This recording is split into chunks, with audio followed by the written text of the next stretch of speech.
Good evening, ladies and gentlemen. Look at all you great people just waiting in chat. God, I appreciate your patience so much. I want to give a quick shout out to everybody up in her Heath, C&T Designs, Dirt McGirt, P38, Wilbur, what up?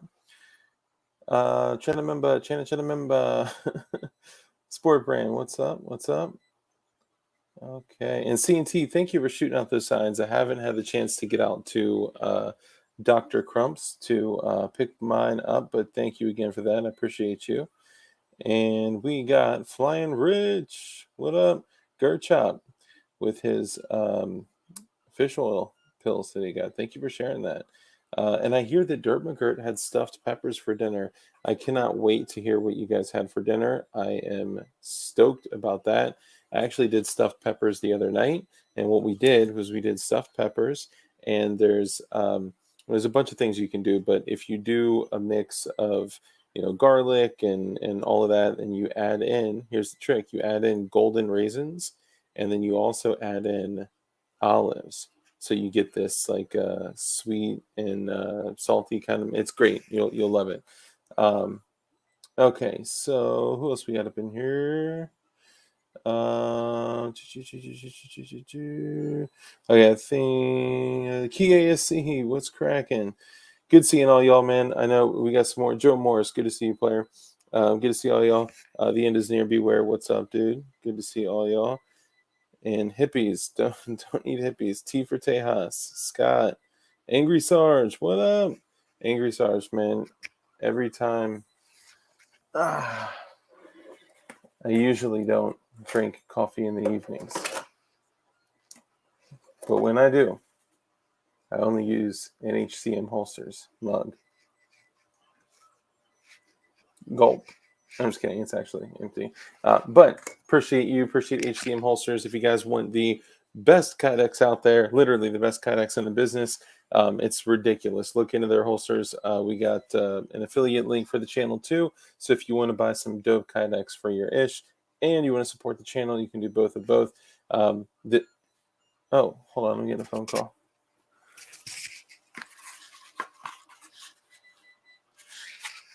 Hello? Yeah. No. Okay, so this stream is actually brought to them by JST Supply. This one. So this stream is actually brought to them by JST Supply. Yeah, JST Supply, the place with the best American-made chip for the lowest cost. Yeah, you got it. You can. So yes, guys. Sorry, hang on one second. So if you use code DARK, then you do save money and you get free shipping, and you can actually do that amongst several different orders. We do. We have an affiliate link too. Yeah. So if you wanted to use an affiliate link and you wanted to support the channel and you wanted to use code DARK and save some money, you can get P80 26 lowers for like $69 shipped, or like the V2 compact lowers, the 19, 23, 32 for like $89. It's pretty crazy, but I can't really talk. I'm doing a stream right now that's brought to them by JST Supply. So can we chat later? Okay, cool. All right. Thanks so much. Bye. Sorry about that, guys. Oh man, it's crazy. So moving along here, you guys know rocking the old shirt and little spotlight action there. So make sure if you guys are looking for a great place to show some love to, JST Supplies where it's at. Use code DARK to save money and get free shipping and all that stuff. And yeah, I just did that off the fly because I'm stupid. I do stupid shit like that. Anyway, so we're getting ready for a dope show tonight. And we were originally going to do show and tell. And we said, you know what? We're not going to do show and tell. We are going to do glow and tell. Get ready.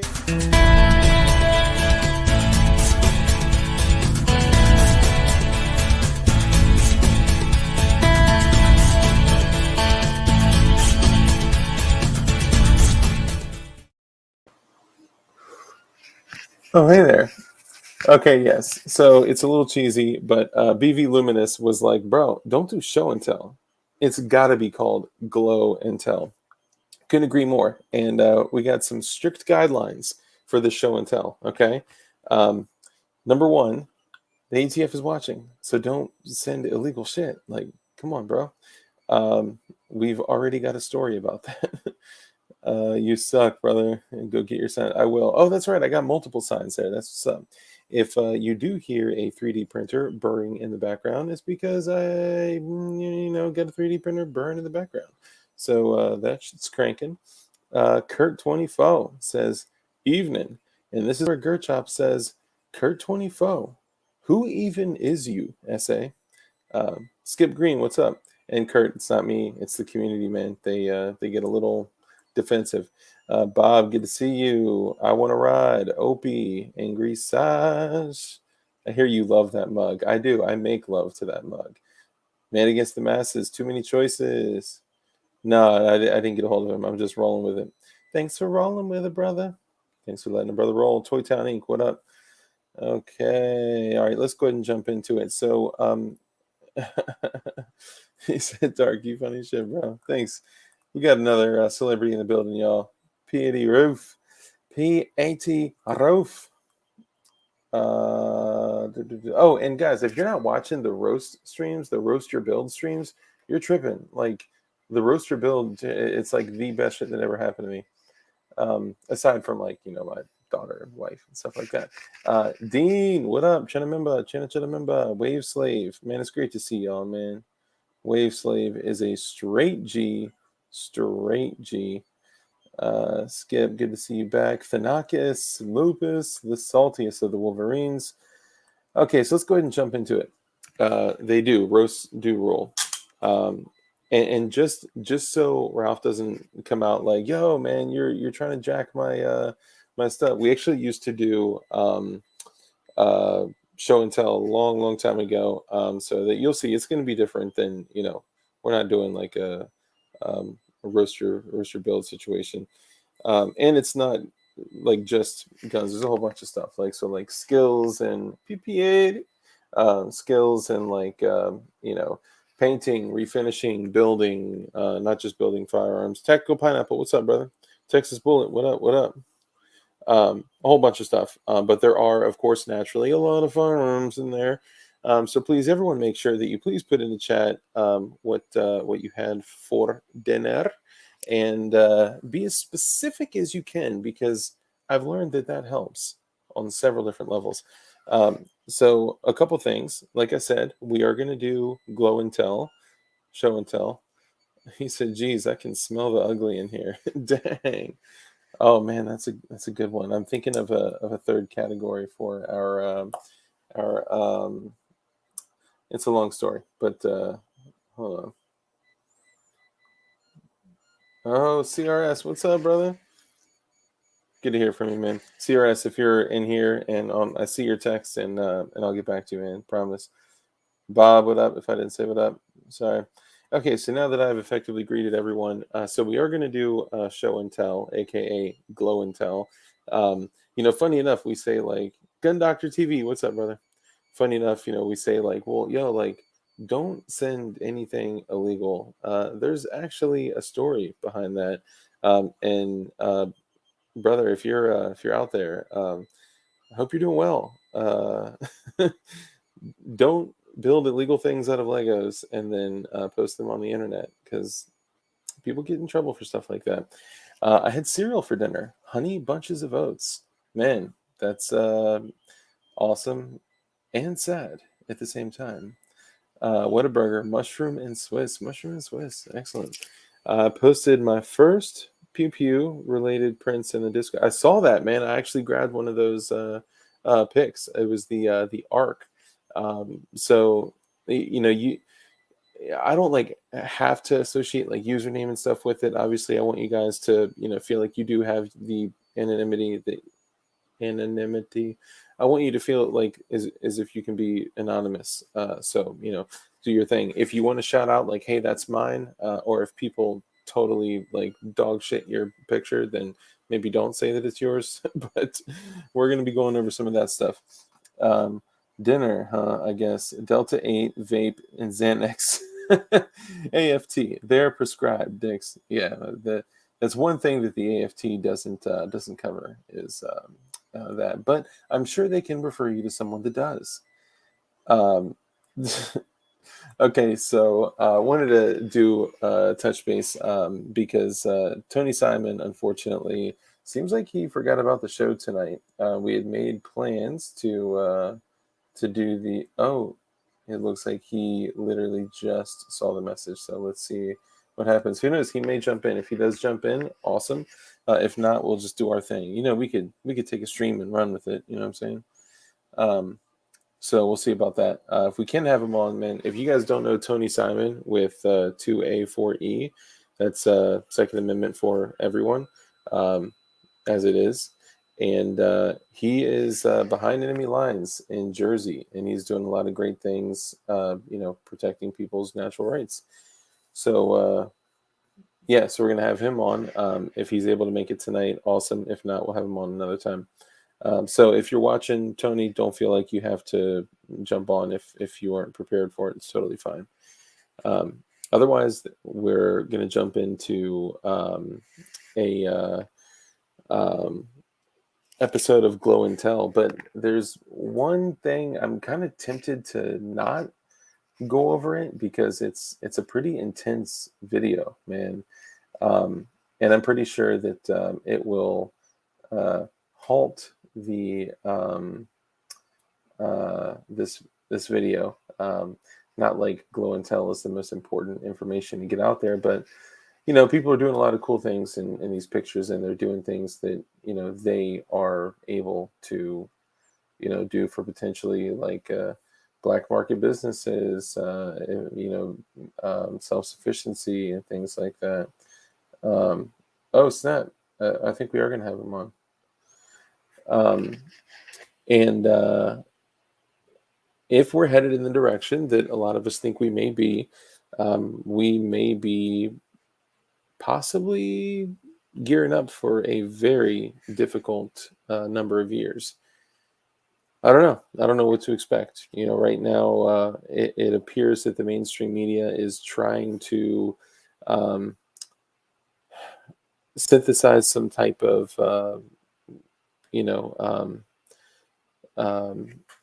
some type of like, God, I can't even put a word to it. They're trying to make people sympathetic to Ukraine, and I feel like they're almost doing that to try to get us to go to war. So, ladies and gentlemen, Tony Simon. Dude, hold on. Yeah. How do I? You look great, man. How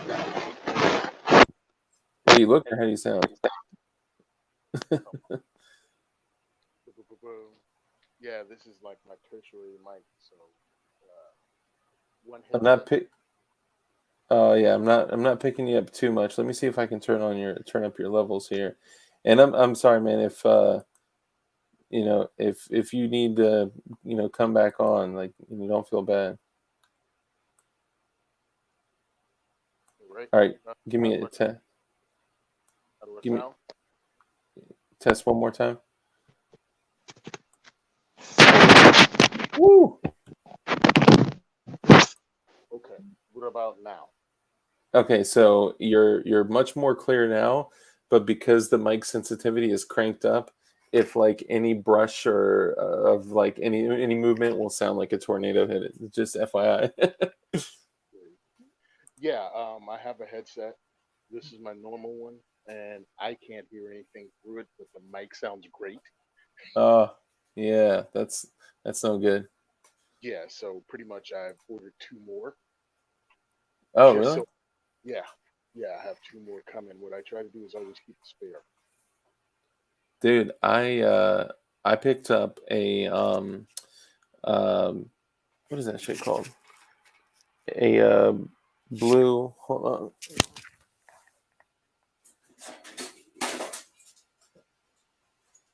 The Blue Yeti, Okay. and this is supposed to be like one of the like Gucciest mics. I mean, they're like $100, and it doesn't work. And I started looking into it, like, why doesn't it work? The cable that it comes with is dog shit. So they say if you get a different cable, you're good. Well, I went out and got a like $20 cable compared to this $2 Chinese cable, and it still didn't work. So that's getting returned. So I'm either going to finally get that vise that all of you guys have been telling me to get, so I can actually build guns, not in my lap, or get another mic as well. I may seek out the info of that headset that you got. Yeah, dude, it works really well, but I took it on every trip I've made, and I think it was just one too many trips. Shot you. Can't do Hmm. it. Yeah. What kind of headset is it? Oh, I don't even know. It's in my what is this thing? A one OD one ONEODIO A71. Was that Yeah, O? I may have to grab one of those. Yeah, it worked really well, but holding it up back and forth, putting it in my bag, in my carry-ons. I think it's about a year trying to build it, but I use it every week, and I also use it for the 284E podcast. So Yeah. Too many choices says lap build with C clamps for the win. I do it too much. That's actually all I've done. I've been building firearms on a folding table and a concrete floor for years. So, yeah, Tony, go ahead and introduce yourself. Tell the people who you are, what you do, and where they can find you and all that. all right, cool. My name is Tony Simon. I'm from Second is for Everyone podcast. Second is for Everyone Diversity Shoot. And what I do is I host an event that invites people from every background, regardless of your race, gender, sexual orientation, religion, whatever. Come to the range, and we will introduce you to firearms, firearms owners, Second Amendment advocacy groups. We'll eat some food. You can ask your questions. You can ask any question, and then we'll go and we'll shoot guns. We'll introduce you to anything and everything my guys bring.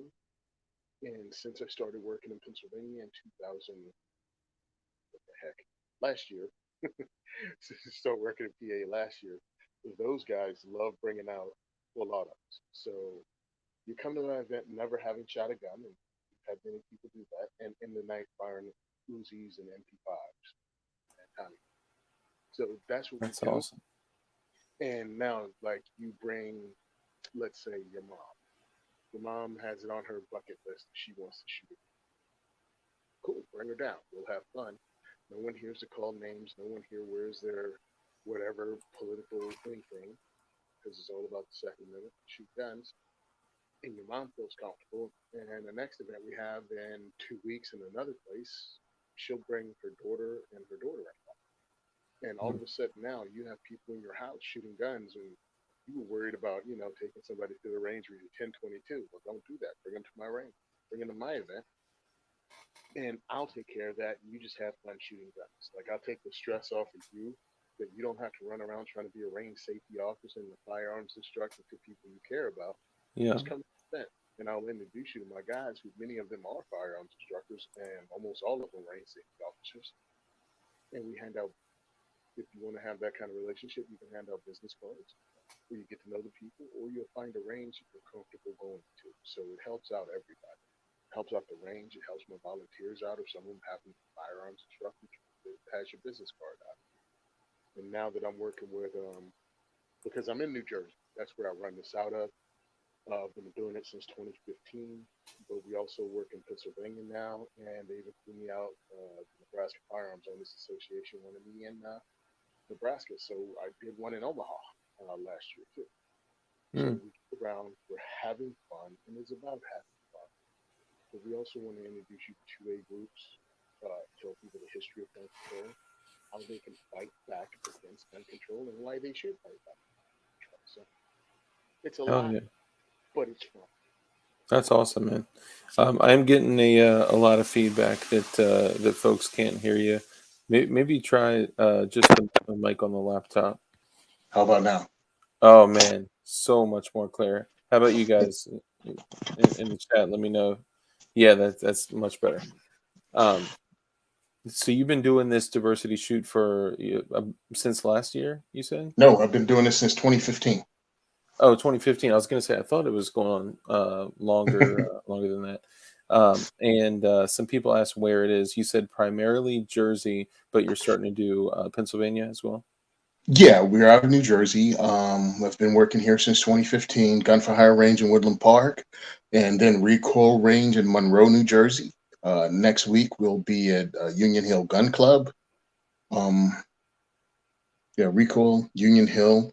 We've been at a few different ranges. Some of the ranges themselves changed hands. We also work out of the Heritage Guild in Easton, PA. Okay. And I met you first out in Oaks, Pennsylvania, and you know like JSD and Jordan, those guys pretty well too. Yeah.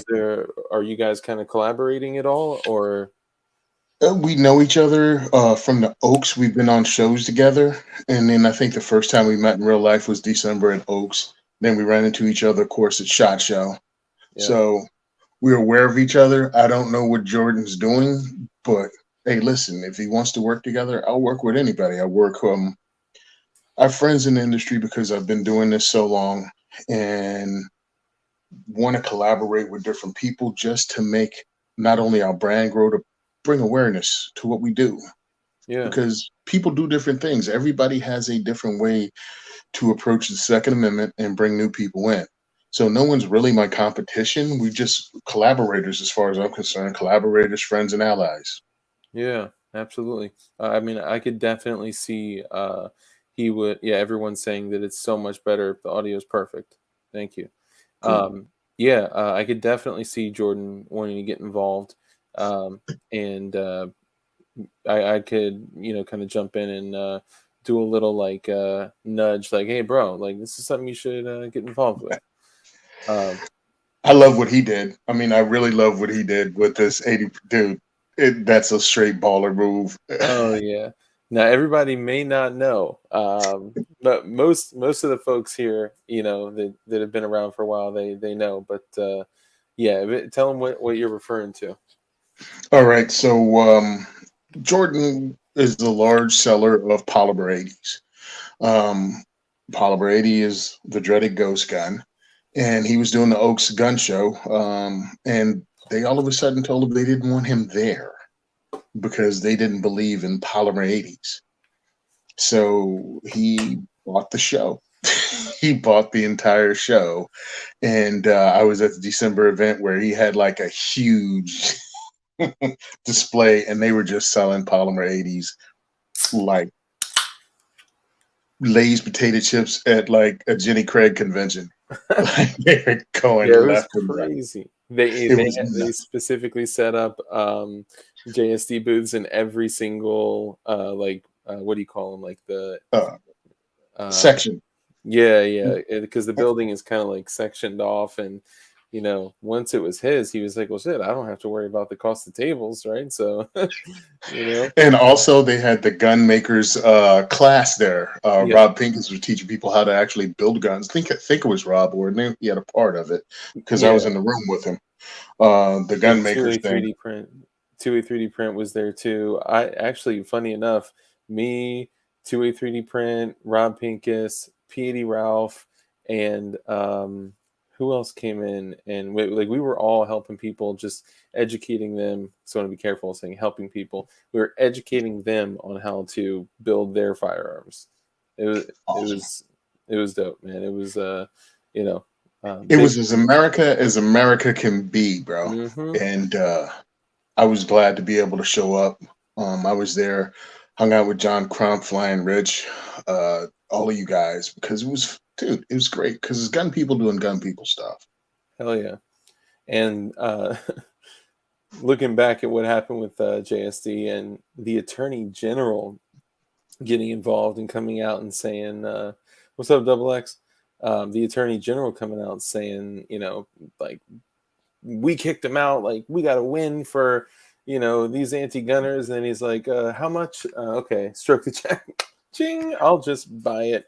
And since then, he's purchased another gun show as well. Wow. Yeah, so he's doing well, man, and he's definitely all about the cause. All about fighting for our God-given rights. Are you going to the Makers match? So I am not currently planning on going to the Makers match, but good God, I want to so badly. More on that shortly. So I want to dive in a little bit deeper into kind of what you do. What was it that inspired you to do what you do? I was talking to someone earlier today, and I was like, "It's like Batman, dude. I'm like the Joker. Like they created me." Um, 2012, I decided that I hooked up with a friend of mine, and actually, I started shooting. I bought a gun in Jersey for the first time. I had firearms when I lived outside the state, but this was the first time I went through everything to own a gun in Jersey, which is a firearms ID card, a pistol purchase permit. I did all of that. Picked up a 1022, took it to the range, and I sucked with it. Now I Okay. was in the Marine Corps, so I know shooting is a perishable skill, but I really sucked. Damn, I And didn't know you were in the Marines. yeah, so you had this image of yourself as being able to shoot well, like upon demand. Well, Yeah. no, that's not how it works. So I sucked, and my friend Sean had become a firearms instructor, NRA certified firearms instructor, and was trying to fill classes. So Yeah. he said, "Hey, I'm teaching a class Sunday. You want to come?" Sure. So I'd go to the range like 3, 4 days a week.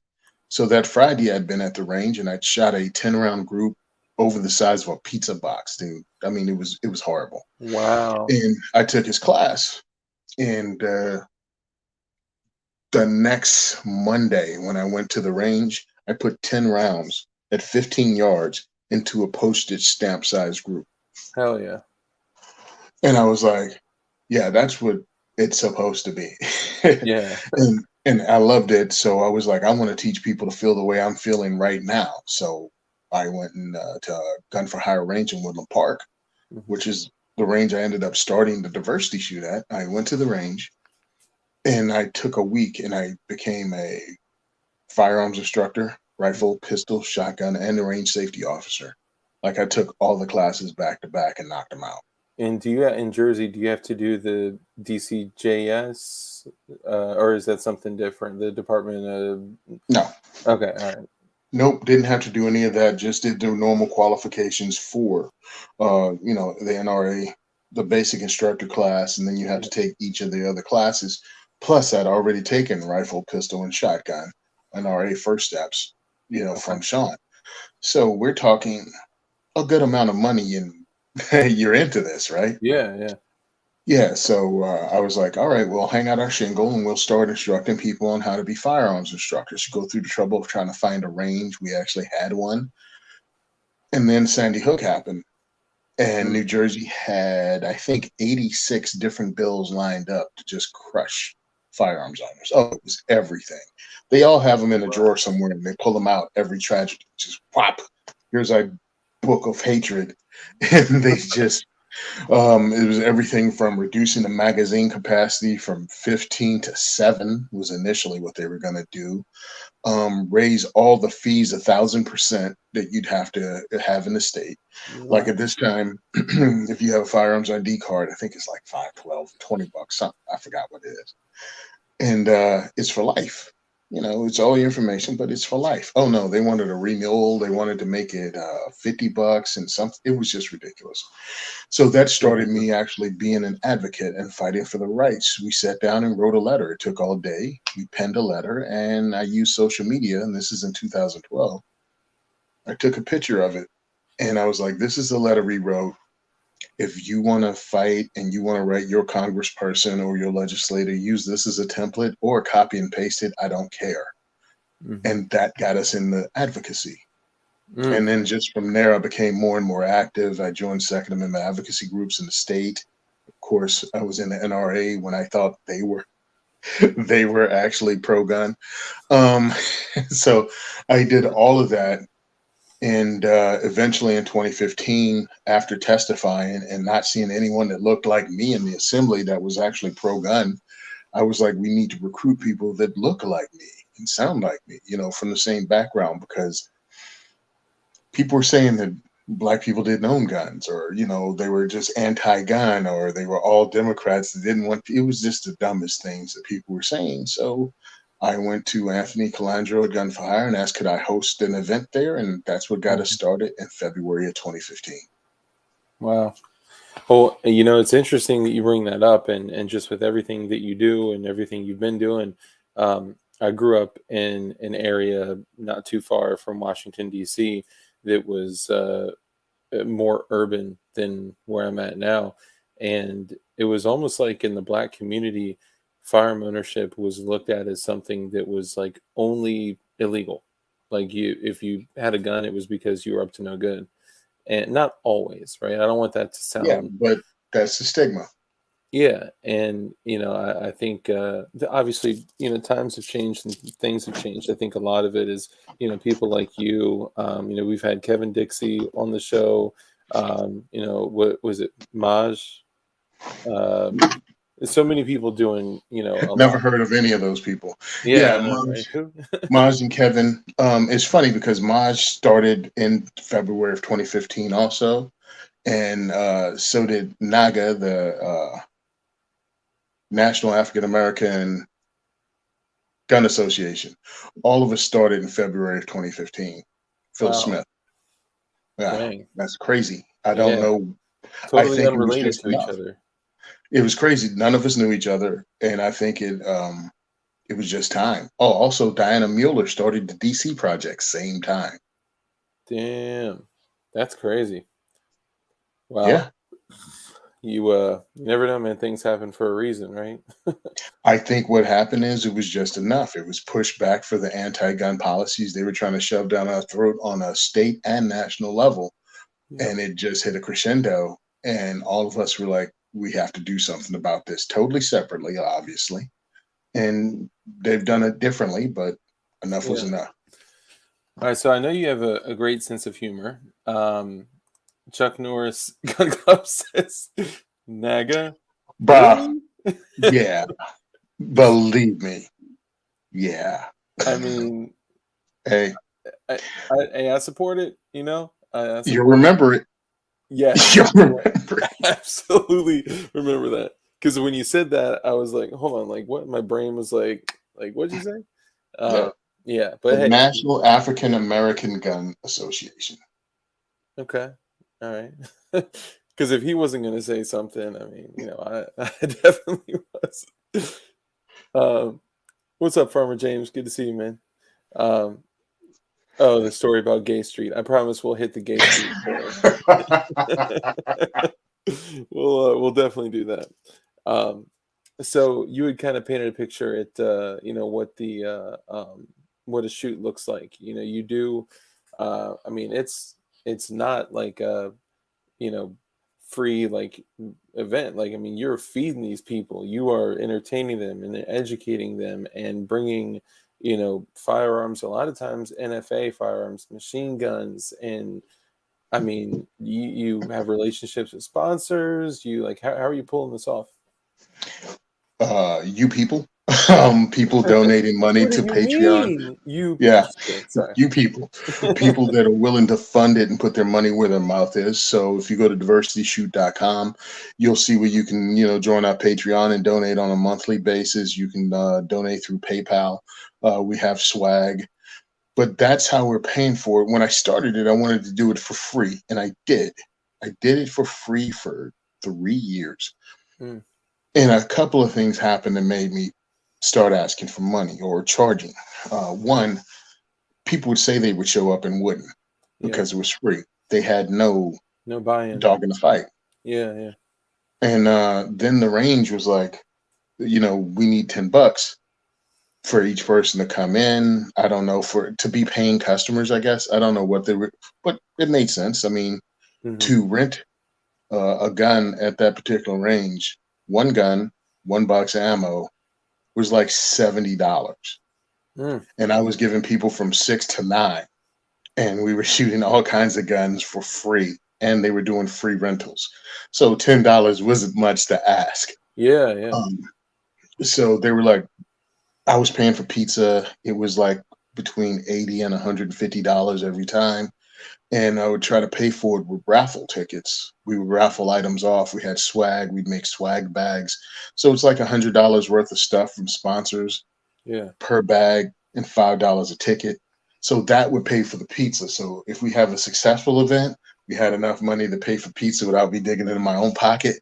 But if like not a lot of people didn't come because of holidays, different things, I would be beat and I'd have to reach in my pocket. So finally the range was like, dude, add another $20 is not going to kill anyone in the New Jersey area for 3 hours of Yeah. hanging out, shooting guns, and eating pizza. You're providing the food too.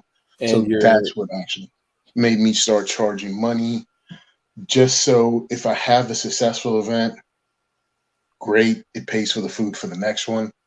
mhm. And it just got me some money coming in the door, Yeah, and which it would help. also gives you a much more accurate head count of who's going to be there, if they're paying. Yeah. And it also, like you said, they got skin in the game, they got buy-in, and they're committed. They're And it putting. also had to cut down because at first, the very first event, 4 people showed up. All right. Uh, and by the time we started charging and limiting the number of people that could come, we were having 80 people show up at the event. Good God. I think that was the one where Anthony Calandro, the owner of the range, was like, um, you're going to have to sell tickets and you're going to have to limit the amount of people that comes because it's jammed up the entire range and the parking lot. Yeah, man, that's crazy. I'd pay for tickets to Indian Street. Um, so word had gotten out big time. You're the 80 people for one shoot, and how frequently are you doing it? I was doing it every other month at Gun for Hire Range, and I Damn. figured it was enough that people knew it was coming and gave me time enough to advertise it through social media. They weren't killing me with the blackouts like they now, the shadow banning like now. So Hmm. before it was get the word out, just put the word out. It will eventually get there. I advertise in all the groups that I join, because everybody's in multiple groups on Facebook, Yeah. and it would get around Jersey and people would show up. And also Anthony Calandro has Gun for Hire Radio, and he'd have me on, like 2 to 3 times a year. And then would say, hey, Tony's having a diversity shoot next week, or he'd give the date for like 3 weeks. So we'd be packed. Yeah. Also, it helped that I started going to Maj Torre's things, his event in Philly, Hmm. and he put me on and told people that, yeah, we have a diversity shoot coming up. Go see my man Tony in Jersey. So that increased the traffic. So it was really great. And then COVID hit in 2020, Yeah. and our illustrious governor shut down all the ranges saying they were non-essential. Yeah. And I thought that was going to kill the event because, again, it was 2020. Hmm. And we're about halfway through the year, and the Heritage Guild in Pennsylvania said, hey, we've heard about these events. We'd love for you to host it here. We're open. So, Dang. okay. So I contacted them. We set it up. Because you need consistency. People need to know that it's going to be at the range. So we went from every other month to every month. So we did every month in 2020 at the Heritage Guild. And that started getting people to come in. And then another range opened up in New Jersey after the restrictions. So they weren't covered by them. And they were like, we'd love to have you here. So we Oh, wow. started doing them twice a month. And then they contacted me from Omaha and asked me to come in July. So in one 6-week time frame, we did 4 diversity shoots in Dang. 2021. Yeah, it That's was crazy. awesome. So that's when I started going and looking for sponsors because I need money. I need money coming in on a steady basis if we're going to be doing these Mhm. and paying for food and ammo Well, I mean, 4 times. the cost of ammo from, 2019 to 2020 to now is just, I mean, it's crazy. It is just, It's yeah. like it went up and it dipped a little.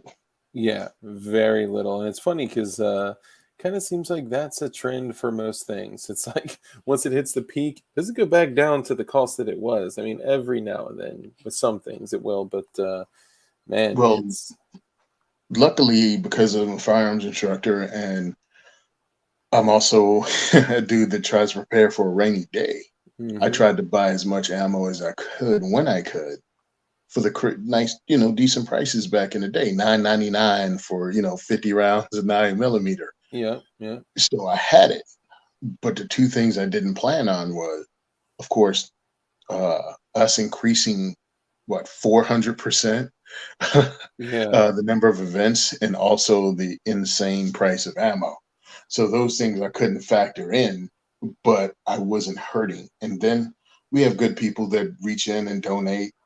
And I Mhm. was also blessed with, because ranges were shut down, Gun for Hire Range was trying to sell ammo that they had for their rental guns since they couldn't use them, but to keep everyone on payroll.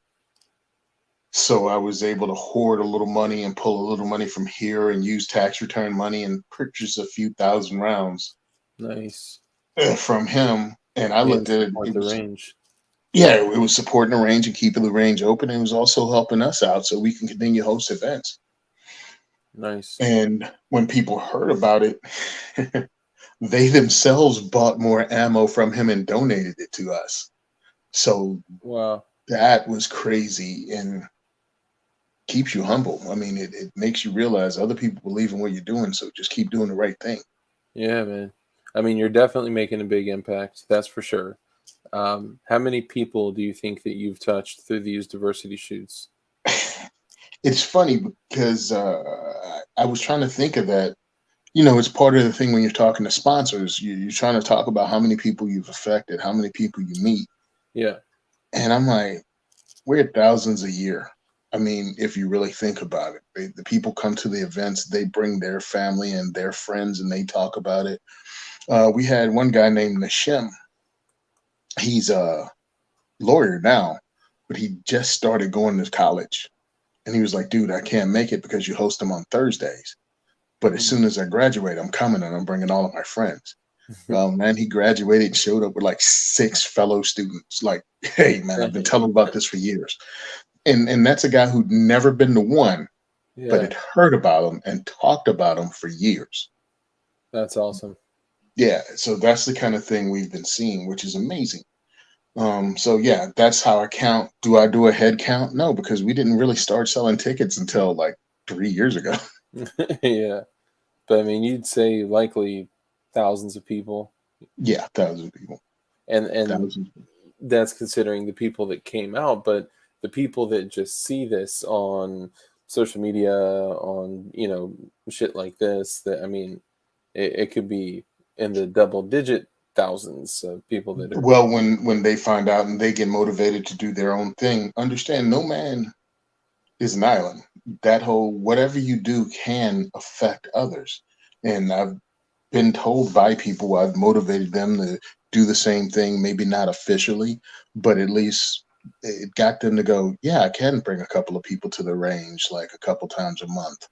Yeah. And yeah. And then because a lot of gun people do that anyway, Hmm. but then they were like, wait a minute, you do this all the time? Yeah, we can. You don't have to do everything I do. You can do it a little bit at a time, one or two people. You can volunteer to help others do it. And that's what it's about. One person can make a difference. Just do what you're comfortable with. Yeah. So, have you considered taking like the 501c3 route? And Yeah, that's what I've been talking about for years. I've wanted to do it, and it was always some nervousness associated with it. So I figured in 2020, I would push it and do it. And then COVID came and they shut the ranges down. And I was like, well, I'll never be able to do it now. I have no idea yeah, how this will work. Well, it worked out way better than we thought. But I wanted to know was it a fluke? Would we ever be back in Jersey again? What kind of restrictions? Because my original range that I was training people at still under COVID restrictions that I can't use the indoor classroom. it still currently is. Yeah, they won't Jeez, come off the COVID restrictions because it's a federal base. So man, that's yeah, crazy, man. they were like, well, you can't use the indoor classroom, but we had a secondary classroom beside the shotgun range with roll up garage doors that would have to be open while you had the class. What? I'm like, how can I teach someone how to shoot a gun for the first time if there's 20 people with shotguns right outside the door, open doors, That's shooting shotguns? crazy. They Yeah, don't care. It's a federal. It's range 14 on Fort Dix. They don't care. yeah, They don't have to have a profit. You know what I mean? yeah, yeah. They're. attention to customer service is not their first first Not at focus. all. Matter of fact, they probably don't even want it there because you're taking a chance in civilian Yeah, ranges. The yeah, good thing about it, because I've had discussions with them, because I would go to the range 3 to 4 days a week. So it's not as if, and I'm talking about for a decade. So it's not as if I didn't know the people that work there. yeah, And they said, well, the cool things about the restrictions is it keeps the dangerous, dumb people that go to the range away from the range. Like now you have to call in and book a time using yeah, your name. You have to tell me who else is coming. So it just can't be you and five of your friends jumped in the car and decided to run down. No, you have to, yeah, tell them you're coming, register a day ahead of time, that kind of thing. yeah, yeah. No, I think that's there's some pros and cons to the craziness that's occurred. But Yeah, but whatever, man. Listen, nothing stays static. We went through a lot just to get our first class done as a firearms instructor. mhm, That worked out for a little while until the neighbors complained about us shooting guns on the farm we were running classes at. yeah, That shut us down. Well, that made me do research into Pennsylvania and other ranges in New Jersey and find out where we could host classes, and we found one. mm, That didn't work out. Something else happened. There's always something going on. Hey, take your lumps, take a hit, keep it moving. That's yeah. all. Well, if you ever want to chat offline about taking the 501(c)(3) route and the you know um, good and bad things that would come with that, let me know. We can chat about that. Yeah, because I mean, it seems to me the 501(c)(3) is what I've been talking about for years. Hmm. And I don't know, when you do charity, people seem, and this is just going through social media and what people say, more comfortable donating money to you because they feel you're one, it's open. So if somebody really wants to look, they can see what you're doing. Yeah, You know what I mean? Like financially. And the other thing is they don't feel like you're doing it for money. yeah. Like a lot of people have a hang up in advocacy and getting paid for it. Which And I'm I wondering, have to say, it's funny because most 501(c)(3)s are so fucking corrupt that, like, the people like. So for all you guys in chat, if you ever are curious about a company that 501(c)(3) that you've donated to, or you can pull a Form 990 from any 501(c)(3) at any point, and it will pull their most recently filed 990. And by law, they have to annually. And what's up, Safety Doc? DB Cooper, good to see y'all. Heath, if I didn't say what's up earlier. Bob, Richard. Um, but yeah, you'll start to see some interesting things. You'll start to see like, oh, that's the picture of the bathtub. Just in case y'all don't know, I know y'all have seen the patch, but um, okay. the 501(c)(3) route would be, a good idea, because even if something happens outside of your control that maybe stops the shoots, it wouldn't necessarily stop the revenue to support Yeah, future because shoots. I mean, we also do the podcast, Hmm. and I'm not steady with that. Like right now, I just finished recording about SHOT Show and the Great American Outdoor Show, Mm. and I want to put that out. I was supposed to put it out today, but I was busy all day. So the Yeah, recording's done. All I have to do is place the commercials in and do the show close, and I can get it out. nice. So, just out of curiosity, and we can go as deep as you'd like, or you could just say pass. Was there anything specific that happened in your life that made you want to spread the word to others, or Oh, that? I mean, no, it was exactly what I said. It was the need to get others to actually start participating in the advocacy side of the Second Amendment.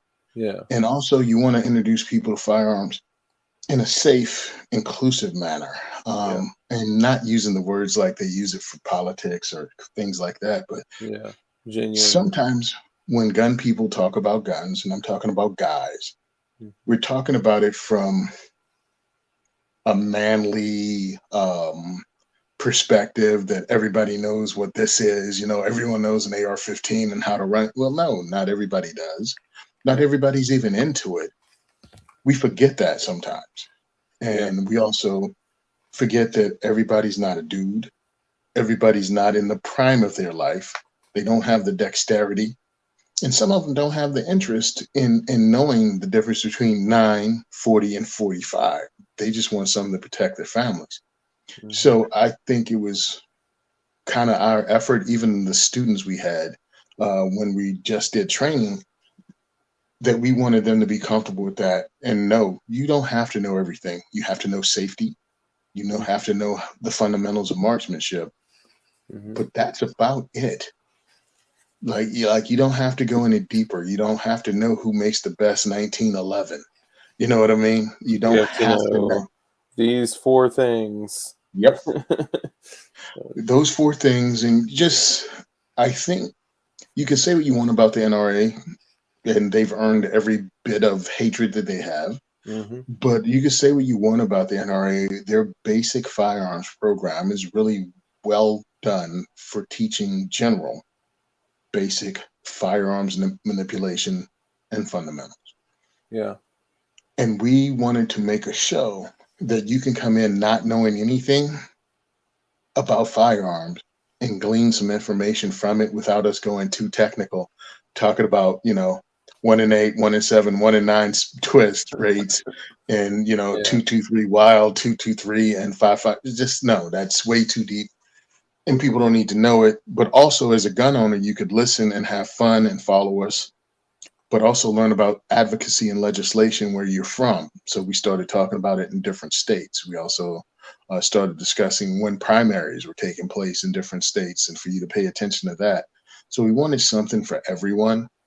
And Yeah. we even talked about training and tactics to dumb it down and stop blowing smoke up people's butt like there was some magic sauce that you had to know to be a Yeah. gun owner that protects your family, because that's not true at all.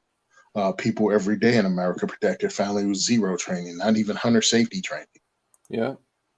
Yeah. Now it's Literally, just being around firearms, just having basic general knowledge. People have saved lives.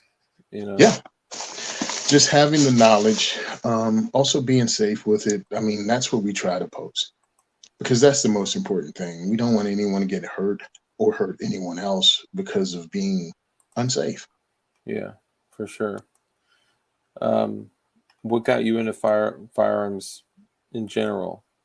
Well, I was born and raised around firearms. I'm from southwestern Virginia, Oh. um, Okay. in a farming community, so we Yeah. grew up Yeah. with guns. So it was Whereabouts in Virginia? Halifax County. Okay. Yeah. Halifax County. So we grew up with them. It was no big deal. You had guns because everyone had a gun. First day of deer season, pretty much school could have closed. No one was there. um, Everybody was out hunting. So it's a different culture Yeah. because urban culture is one thing and country culture is another. And I mean, we'd be described as rednecks by anybody until you said, yeah, but everybody was black. You know what I mean? It's like, Yeah. yeah, you went hunting, you take the gun down to family events and you plink at the family event. Somebody'd set something up and you'd shoot 22s, you'd shoot your uncle's 30-30.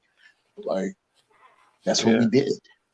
Well, it's So, funny. Kind of in Northern Virginia, outside of DC, the closer you get to the city, because at one point, well, not too long ago, handguns were completely illegal in DC, and they had this weird thing too, which kind of off track, but they had this weird thing where if you got caught with a handgun that housed more than 20 rounds in the magazine, you were charged with an illegal machine gun, which is interesting. But they had all sorts of crazy shit like that, and you know, growing up in that area, it was that guns were bad and illegal and whatever. A half an hour out was like Fairfax and like Loudon where John lives, and I mean, that Hmm. at that time period was country, Yep. and it's grown and developed a great deal since then. So it's even a half an hour between two people is the difference between a shotgun leaned against the corner of your the entrance of your home every day, or a gun rack in your truck versus you believing that firearms are illegal. It's just baffling what a difference in location could do. They do that to you intentionally. Yeah. And it's a lifetime of telling you continually in every aspect from every angle that guns are illegal. From your TV shows to your news, everything puts negativity. School teachers, all of them program you that it's a bad thing.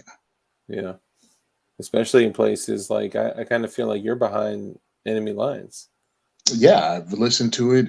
It again, coming from where I come from, but living up here because I've lived in Trenton. You know what I mean? I lived Yeah. in urban areas and listening to how they had to deal with firearms and their perspective of firearms. I'm like, nah, Yeah.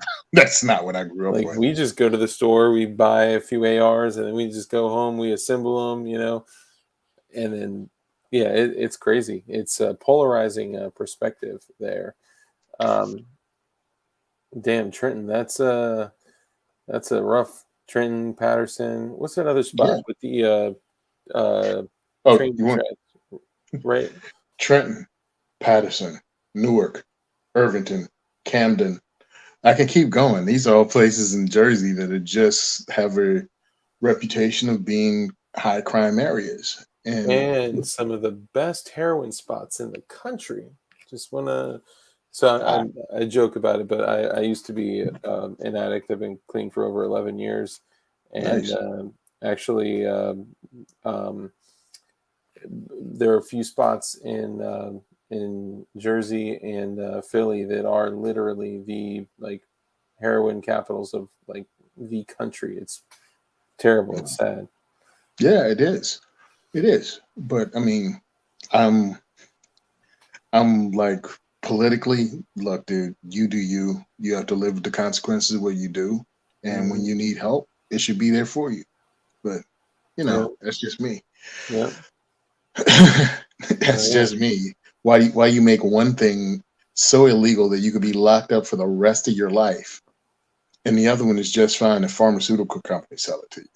Oh man, it's crazy. I'll tell you, man. When I was using, I would go out to Baltimore, and so I got pulled over in Baltimore. For anybody out here, we have some people from the DMV out here in chat, and people familiar with DC, Maryland, Virginia.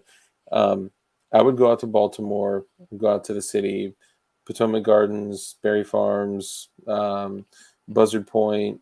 Pretty notable areas, straight hoods, and Baltimore, like Edmondson Avenue, Route 40, Swan Drive, like take like shit from like The Wire, like those kinds of areas, and like actually quite literally in some cases. And I got pulled over out there, and it was there were a few people in the car, and they were finding needles and things like that. And you know what the cops did?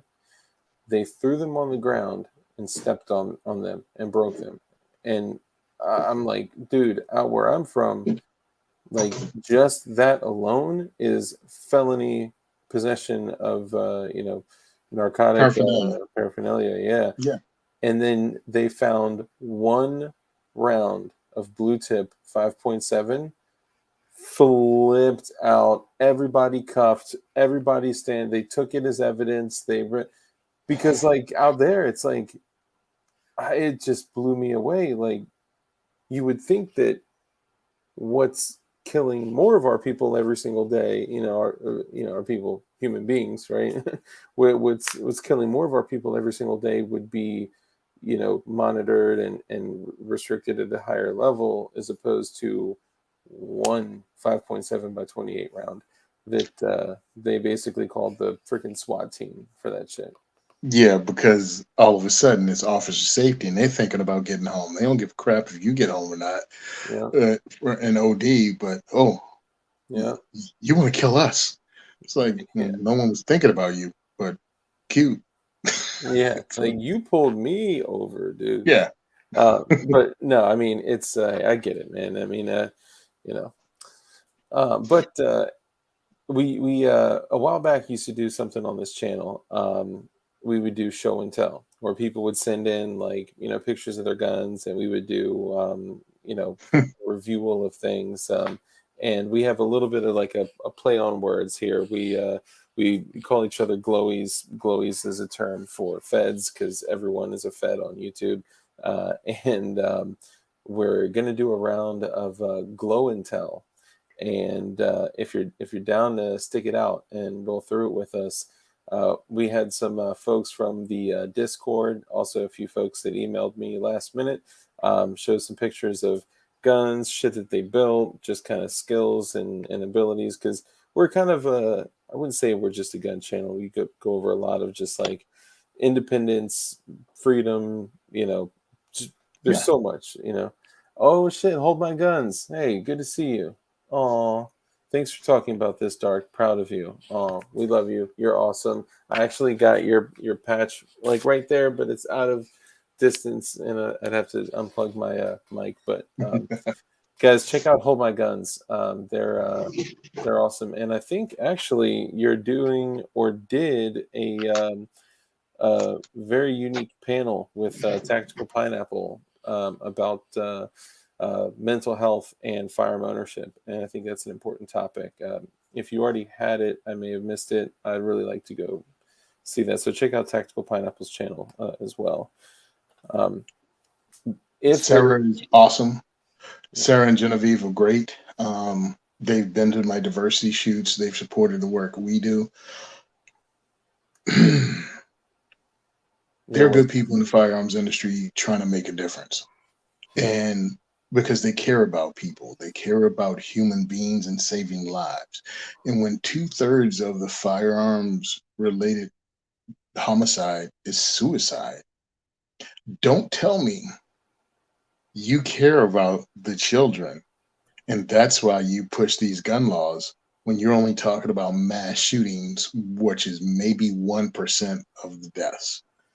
yeah, Now, you have people like Sarah and Genevieve with Hold My Guns that are trying to allow people to get guns out of their homes if they're going through something yeah, and have them taken care of until they get back on a level playing field or they're able to handle whatever situation is going on in their home.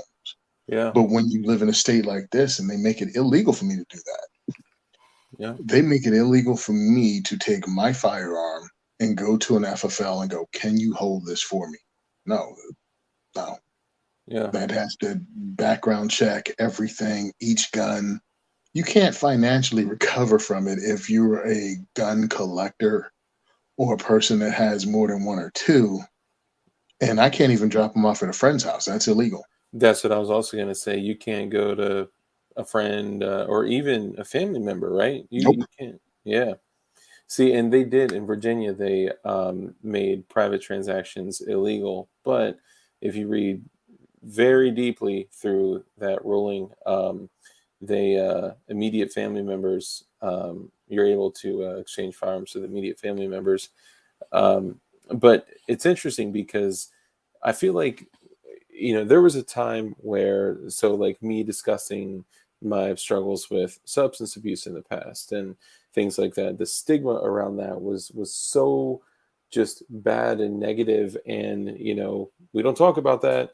um, that I just I don't know, there was some type of like negativity and guilt of even bringing it up, and now that the stigma has kind of been taken away in a way, there's also a level of confidence that comes with it too, right? When you're not beat. I haven't nearly beat it. It's something that any addict will say that they have to deal with every single day. But when that stigma starts to be removed from it, people talk about it more. It becomes more of a normality.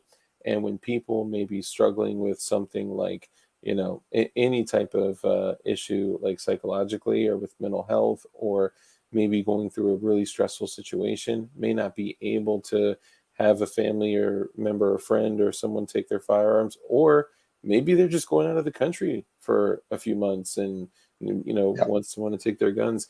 They are creating an opportunity like that. And like you said, Sarah is incredible.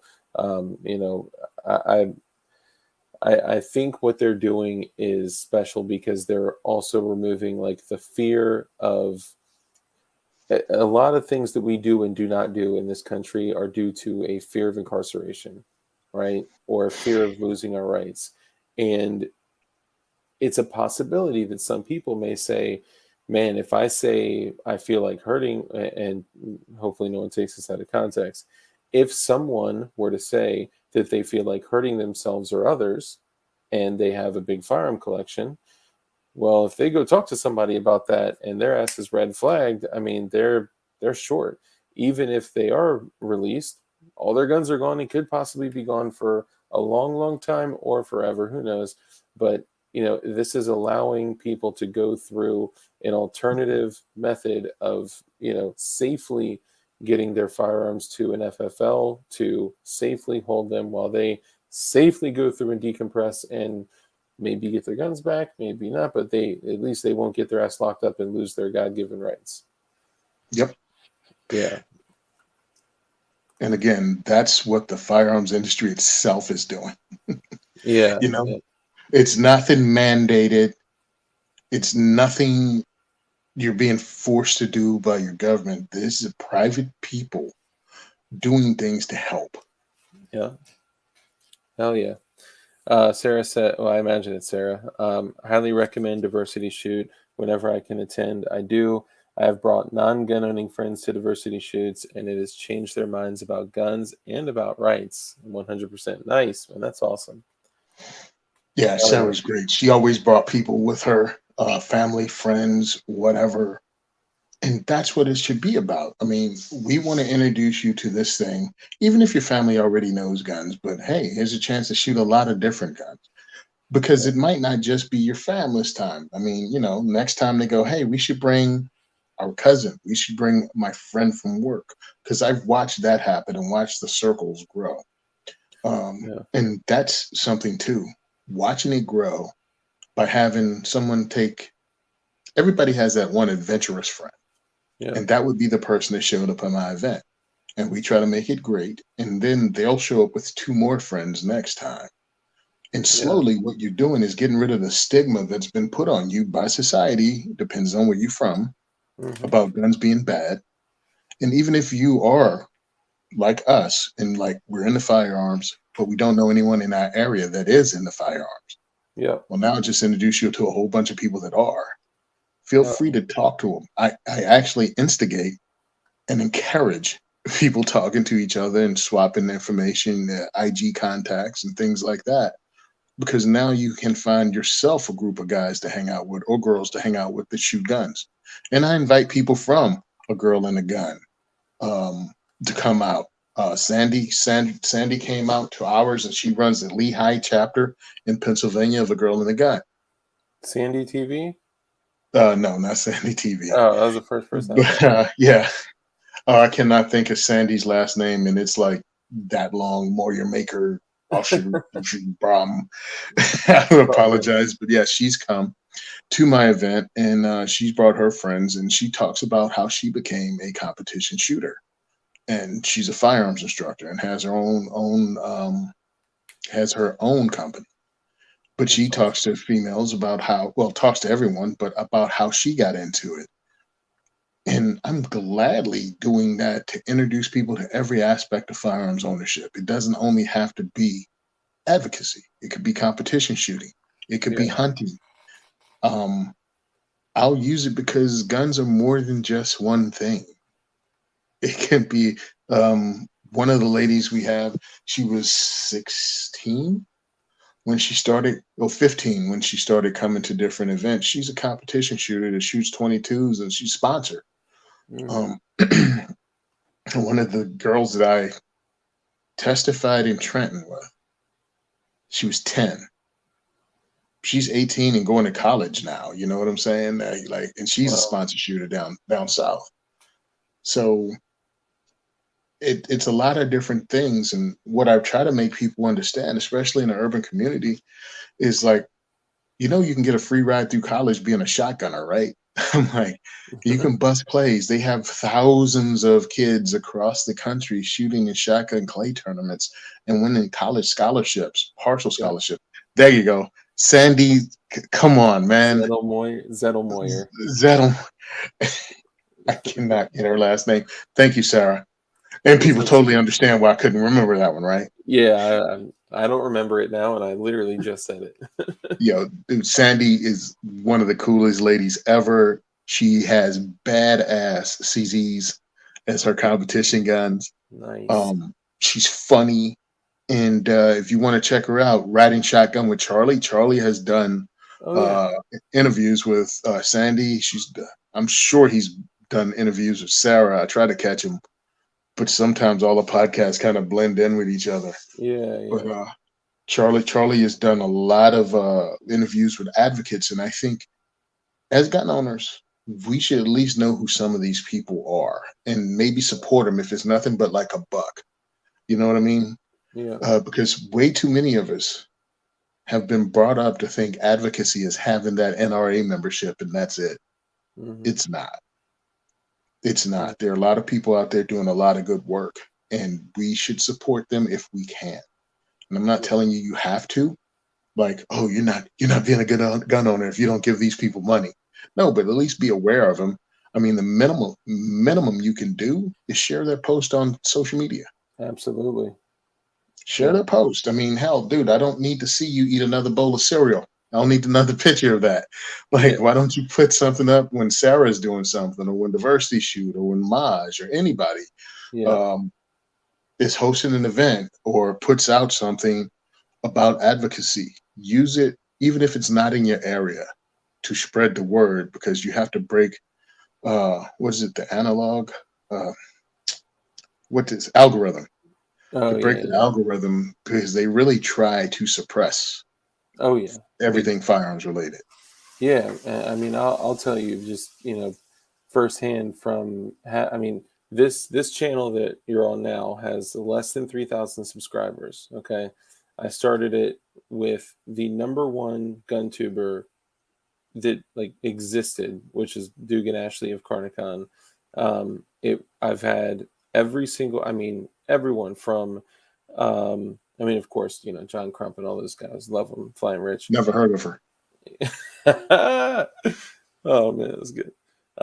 But like Brandon Herrera, the AK guy, James Reeves, yeah, Johnny B, like and a lot of people are gonna sound off and be like, I hate Johnny B, I hate James Reeves, I don't like his shorts and whatever. Yeah, But whatever. the reality is that like we've had some of the biggest, even the biggest like non-gun tubers, like just survivalists, right? Like Nicholas Green Outdoors literally teaches you how to, survive nights of negative 30-degree weather with some basic equipment. And um, that's another thing that we focus on too, is just like independence and self-sufficiency and things like that. And I will tell you that we have been like, I hate to use the typical words of like throttled and shadow banned, but there's no other way to describe it other than we talk about guns, we talk about building guns, we talk about explosives, we talk about farming, we talk about soil, we talk about everything that we discuss is legal. And of course we tell people that check into their own state, local rules, laws, regulations, restrictions, and what's that other one, sanctions and all that. But Mike McLuhan, thank you for the super sticker, brother. I appreciate you, man. um, I actually don't have a video to play tonight for the super sticker, but thank you, appreciate you. um there's a problem, and it's with self-sufficiency. Hmm. See, once you get someone on the freedom train, all of a sudden it opens up a whole new world for them. Oh yeah. Like, they never thought about anything. They just came here to shoot a gun. All right, cool. Come to the next one, and come to the next one. Oh, you're buying your own. Well, here's a group of people you can talk to. Oh, I bought my own. All right. Yeah, and I joined the advocacy group. Cool. Hey, do you know one of these guys there in the ham radio? They can talk to people around the world. Yeah. Next thing you know, they got a ham radio license. They're building ARs. Then they found somebody else and they're like, oh, well, I'm getting off the grid. I mean, it's just a whole thing that will lead Yeah, you in a direction you never knew you would go into because you got introduced to freedom. yeah. It's a crazy thing, man. That's the life that we've kind of been programmed into. I mean, honestly, I'd say anything beyond, God, probably beyond the 50s and 60s, it has been, less than 1% of the food in the United States comes from like our backyards, and here's the sad part. You know what the number one most popular hobby is in the United States? Gardening. Gardening. Yeah. Yeah. And less than 1% because we're sucked into this world of convenience and consumerism because we have always been in an environment where everything is an order away. We have same day ordering. All of our water is available, all of our food is available, our shelter and security is right here, right? But when we really look at it, who owns your water? The government, right? They can literally turn that shit off right now. Would they? I don't know. Maybe. Um, your power. Who owns your power? You rent your, and not you, Tony. I'm saying the proverbial you, right? We rent our power. We rent the property that we own, right? We can't even put an addition on our house without permits and shit like that.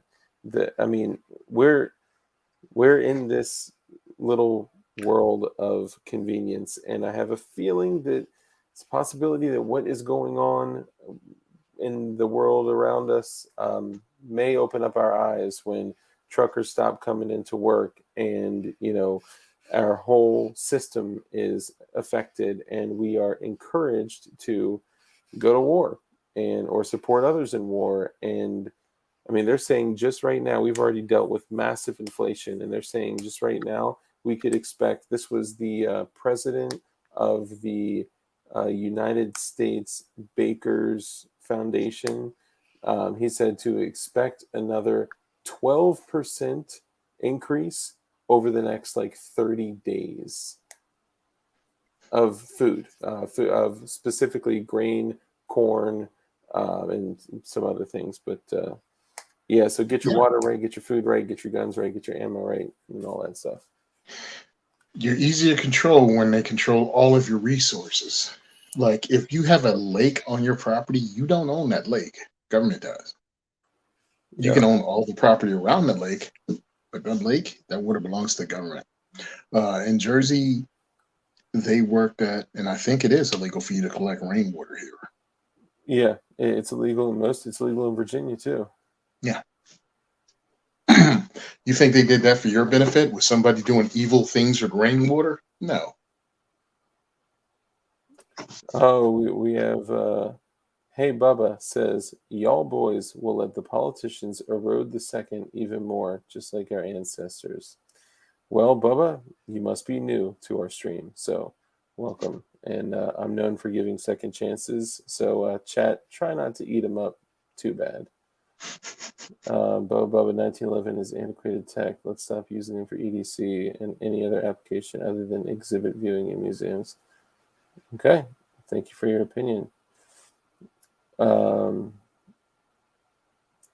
Oh man, this guy's great. Okay, I'm gonna guess you guys want to do an over under on his age. Okay, sorry, we can leave the troll alone. You guys feel free just to let loose on him. Oh, somebody decided to show up and start saying stupid things. Yeah, I mean it's not a big deal. They're just Bubba is a fed. There we go. Yeah, so we got some. Uh, I know we kind of went on a little. It's important to talk about those things too because a lot of people don't even think about it. Like there was a point, like you're looking at somebody that I'm in my mid-30s, right? But you're looking at somebody that voted for Obama on his first term, and even though I was still a gun owner at that point, I wasn't like building like I am now and all that. But I he was such a smooth talker. Like the way that I perceive things, the way that I perceive politics, like oh, I mean, I totally fell, victim to it. And I was a kid, I was stupid as shit anyway. And I put that to the side and said, hey, I know this may impact, firearms ownership and the availability of firearms, et cetera, whatever. But I still voted for him. And going from where I was then to where I am now in that short period of time, and the amount of independence, and I'm still way, way early on my journey, ladies and gentlemen. This is nowhere near where I intend to be. But it's fair to see people change their mind, change their opinions, change their values, get different information, and make changes make changes to their life, right? So, Yeah. yeah. I mean, that's what we do. When we host a diversity shoot and someone's anti-gun or on the fence, my whole job is not to make them come to the light at one event. Hmm. I plant seeds. They see they're having fun. They don't see anyone wearing a MAGA hat or waving a Confederate flag. And they're having conversations with people that aren't in their peer group. Yeah. Um, like, it's the funniest thing. And it's a pain in the butt sometimes when you post pictures of events and I'm trying to show how diverse it is just because of the optic of diversity. Because people see diversity as different colors. No one ever looks at it as difference of thought, difference of politics, because you can't see that in a photo for the most part. Yeah. Well, I was putting together, the layout, and we had a picture of one of the ladies in the Shem brought, the Muslim guy, and she was in a hijab and everything in traditional Muslim garb. And 2 ports away, there was a girl who I'm assuming was a lesbian, mainly because she had a unicorn with a rainbow on it, gauges in her ears, short spiked haircut. Pretty much, if there was a checklist for what Yeah. a lesbian looks like, she was nailing them all. She had a But she's shirt 2 ports. on that Huh? says she had a shirt on that said I am a lesbian, basically. It was pretty much a shirt that says I am a lesbian. And she was 2 ports over being introduced to firearms for the first time, while this lady was over here being introduced at the same event where people would not even believe these people were. You know what I mean? Yeah. Like, wait a minute, you telling me there was a traditional conservative, well, a traditionally dressed Muslim girl and a out of the closet lesbian shooting AR-15s in New Jersey and having a great time and no one was at each other's throats? Yeah, That's you awesome. wouldn't be. Remember, you most of us are at each other's throats because they've set you upon each other. Yeah. They The they pump program. they pump divisiveness through your social media and through your television, through whichever news media outlet you watch. They're continually telling you the other side hates you. Yeah. And that's what I talk about in my events also. It's like you need to stop it because it's fake. And we can prove it almost on a daily basis in this country that the divisiveness is made up. When I was driving home one day, my car went down on a busy road, East Brunswick, New Jersey, pulled over, and there it was right at a strip mall, like one of the bigger strip malls, Hmm. and it had a line of trees. So I pulled over, my car died, and this is in the middle of COVID, so I had the freaking mask on, I had the hat on because it was chilly. So I'm totally a giant 6'2", 500-pound dude on the side of the road. People from every background stopped. And this is the early time of COVID when people still were like thinking like they're riding in a car with a mask on kind of thing. Yeah. People weren't touching like the, Yeah. like countertops at restaurants and shit like that. Like they were stuck. Stopping, asking if I needed help and needed a ride. And it was everyone from a young white girl to older black couple to just everything along the entire gambit of human beings, stopping for a stranger on the side of the road. I posted about that because I'm like, dude, they're feeding you a lot of crap. Nobody hates you. Everybody's human. They want you to believe it because they need you to believe it. Yeah. Yeah. See, and that is proof. You know, a lot of people would say, well, that's just anecdotal. No, I'll tell you right now, like, most people look at others as just brothers and sisters. You know, we are people, and that's why at the end of every stream I say what I say about being kind, about living a life of care, contribution, and also with what I say of being as highly skilled in violence as possible. There's a difference between being violent and being highly skilled in violence, because you can be meek. Somebody who's meek isn't weak. You can be meek. You can be highly skilled in violence and have no intention or desire to use it. But the moment that you are pushed in a corner to where you have no other option other than to use those skills to preserve yourself and your life or the lives of others, I mean, that's you know, most people are good, and most people are good, meek people that are willing to fight for others. And this whole right and left and red and blue, it's all bullshit. It's all fake programming. And then there's like subsets of each one. There's like the total leftist extremists, and then there's like the total right wing, and they try to paint everyone on each side as only those things. Uh-huh. And now what I've seen is when people get off of the MSM, they get off of the mainstream media, and then they get on alt media like YouTube.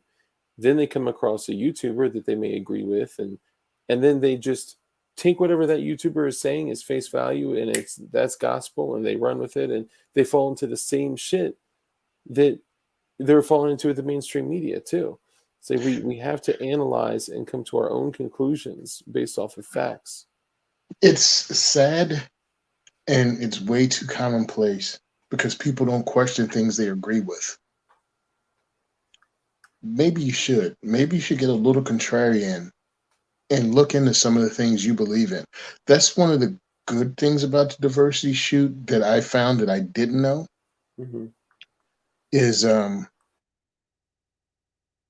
when you're talking to someone about your beliefs, Second Amendment at the diversity shoots, and they're asking questions. Well, I'm not going to come across with bumper sticker logic and say cold dead hands, my rights, 1776. Mm. No, let's have a conversation. And it makes me explore why I feel the way I feel about certain things. And now I have to explain how I came to this conclusion. It's a really good exercise, man, to explore and look into yourself and why do you believe what you believe. And Yeah. I've been lucky to also have people around me that's smarter than I am, and I listen to what they say, and that takes a lot. You have to check yourself. You're not. I'm never, or I try never to be the smartest person in the room Yeah. because that's dangerous. One, because I'm pretty damn stupid, and if I'm the smartest person in the room, somebody's getting hurt. But the other thing is, you can't grow without the sun. You know what I mean? Like you need people around to make you strive to be a better you, to learn more, to figure out more. And that's what this has led to. I've learned more being a Second Amendment advocate in a very short amount of time about a variety of things just by being in this circle. Yeah. It's huge, man. That's awesome. And when people do find themselves in a situation where you're with somebody, or around somebody that has different values and different beliefs, like Tony's saying, instead of vomiting all this shit on them, if we just make statements, they'll fall on deaf ears. Now, if you ask them questions about their beliefs, they have to now rationalize it out loud. And most of them have never had to do that because they just kind of regurgitate bullet points that they hear because they believe them to be true. But when you, in a very kind way, challenge them to why they believe that, they can't substantiate it with fact. So then they start thinking to themselves, oh shit, am I believing like shit that's not true? Have I been living this life based off shit that's not true? And we need the same thing done to us, because a lot of us will find shit, the things that I think I can't even substantiate with fact because I'm guilty of the same shit. All of us Yep. are. Yep. So go really deep. Go at least 3 questions deep of, you know, why something. Well, why? Because X, Y, and Z. Okay. Why again? What about that? Da, da, da. What about that is important to you? And then all of a sudden people are like, uh, mm, CNN? And it really does come down to, I've heard it. I've heard it everywhere. No, you've heard it in your echo chamber. And the reason you think you heard it everywhere is because, well, you're in an echo chamber. Yep. So it comes at you from every direction, but it's the same crap. Yep. And So we're all yeah, do a guilty little of it. research. And it's not like I'm going, oh, I'm so much better than you because I know this. Man, you out of your mind. You know how many mistakes I've made, how many dumb things I've said, how many situations that I could have turned into a teachable moment that I missed because I didn't know how to talk or didn't know how to listen, even better. Yep. And also, when you listen, then you can come to a common place. Oh, we shouldn't have guns because people murder people with them. Hold on. What are we talking about? Well, active shooters and this. Yeah, I want active shooters stopped too. I think it's horrible. It's like, yeah, the police, police can't be everywhere. Yeah. Regardless. I mean, do you want to live in a society where every other person's a cop? Because that's the only way you can get this false Yeah. sense of safety that you want. So, And let's be and real, how are almost all active shooters stopped? by either themselves or civilians, and Mhm. then third is the cops. Yeah. Most will be stopped with a firearm. Oh, And you mean that? Oh, I thought you meant like who actually stops them. well, I mean Usually, that too, yeah. yeah, it's like you're your own first responder. No matter what happens, you're there before the police. Who you Yeah. think calls 911? Yeah. No, police respond to the 911 call. You have to respond to the incident, thereby making you the first responder. Yeah. So true. Well, you want to go through some glow and tell together? Yeah, sure. Because Yeah. I can't see anything because I'm only on StreamYard on my phone. So, Okay. All right. Cool. All right. So I'll pull up. Do. All right, guys. So here's what we're gonna do. So we're gonna do glow and tell, which is like show and tell, but you guys send a bunch of glowy ass shit. So we're gonna have to. Don't worry. I'll take out all serial number. Just kidding. I won't.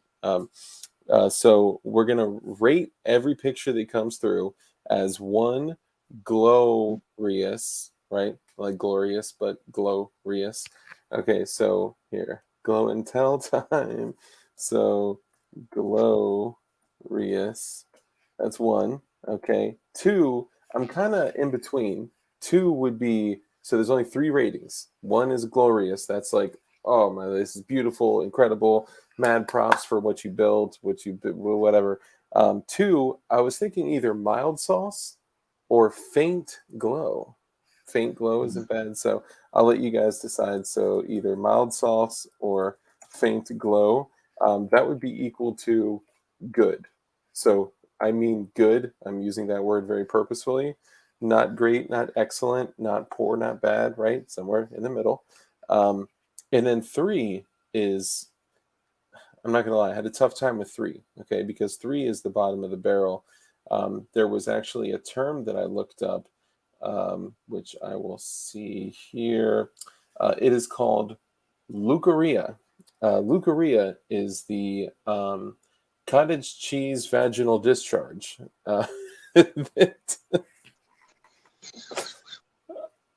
Sorry. Um, but I figured it'd be too difficult for y'all to spell. So we're going to go with three dog shit. Just straight up dog shit. Um, so we'll rate the pictures coming through. In the future, I may even categorize them for you guys, but I don't want to be the one making the decision. I want you guys to be the one making the decision on what stuff is. So, yeah, sorry for the ladies in chat. My apologies. Hey, I looked really hard for a word that was great. Montana, well oh balanced my God. breakfast. Oh God. Oh, anything that ends with Rhea and is a liquid that comes out of your body is not a good. Vaginal snatchers. What? Okay. All right. So let me go ahead and share this real quick. Share screen. I may have to open this shite. Oh, you know what? I know how I'll do it. Give me 1 second. Oh, we don't want that shared. Okay, hold on. Okay, so let's do.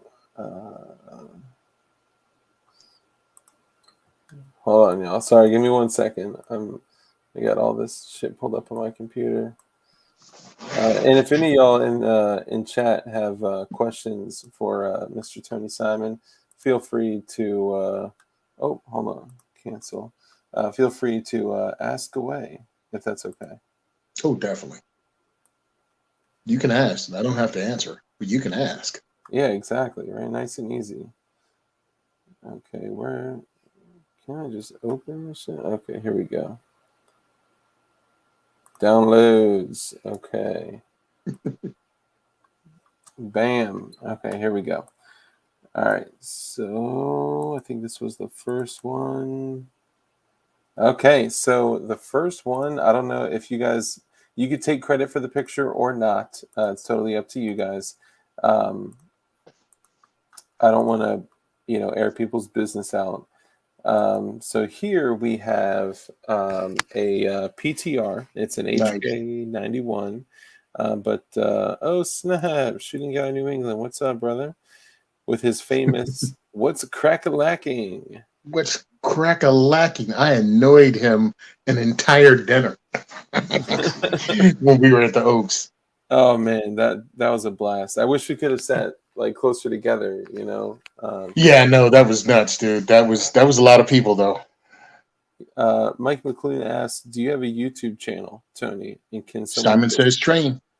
Okay, so Simon says train. Simon says train, and not train like choo choo. Same spelling, yeah. Oh, that's right. It is. Yeah. Psst, sorry. See, we do make mistakes. Shooting down New England, brother. Thank you for the super chat. I appreciate you, mucho mucho. So this is a PTR in 762 by 762 by 39. 39, right? Yeah, this is a little more unique than what most Yeah. are used to. That mag tells it all. That's glorious. Glorious. Yeah, I would agree. I would call this glorious as well. And this is for those that don't see in the chat. This is Joe Morris. This is his submission. So I'd say glorious for sure. Even if it was in 308, I would say still glorious, especially with what do you got in that pepper mount? I can't see. Well, kudos on the Burris pepper mount because that is an incredible scope mount. I can't tell what kind of glass you got in there, but I know that you are a man of good taste. So, all right. So let's go up to the next one here. Now we have. I don't know if it's automatically going to show. Of course not. Why? Why would it? Right? In the future, I'll do a folder of all of them. That way we can just go through them together. Okay, so now we got bing, bing, bing. So this is a Glock with a Holosun. Looks like a 407, maybe. Can't tell. Maybe a 507. I'm not sure what light that is. Is that an old Enforce? Is it an Enforce? That's what I was thinking. And maybe it's Enforce. the coolest thing right here is that what people may not see is if you look up, that is a B&T chassis to convert this Glock to a B&T SBR. There you go. Or if you put a 16-inch barrel on that thing, a B&T rifle. Just a B&T R. Yeah. Here's a closer look here. Hold up. Yeah, there's got to be a better way to do this. Sorry, y'all. This is the first one that we're doing. So here's a closer look on the chassis. That is a sick system. B&T does not make junk, y'all. Nice. And yep, and it looks like so I gotta give you a little bit of shit. And I'm not saying it's dog shit, but I gotta give you a little bit of shit because this mofo is upside down as some shit. And yeah, that's got to be enforce. Yep, enforce.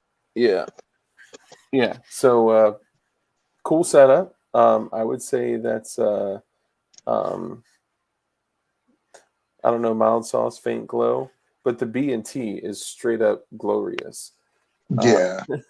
P80 Ralph, how do I submit my photo? Okay, so funny thing, P80 Ralph gets that question like 1,000 times per stream that he does. What's that? So he does a roast your build. So when people build firearms, they send it to him to be reviewed, and they roast them. And sometimes it's not a roast. Sometimes it's just like a lot of admiration and good positive feedback and stuff like that. But also, Sometimes. yeah, sometimes we fry the shit out of some guns. But yeah, so this is all from people on my Discord.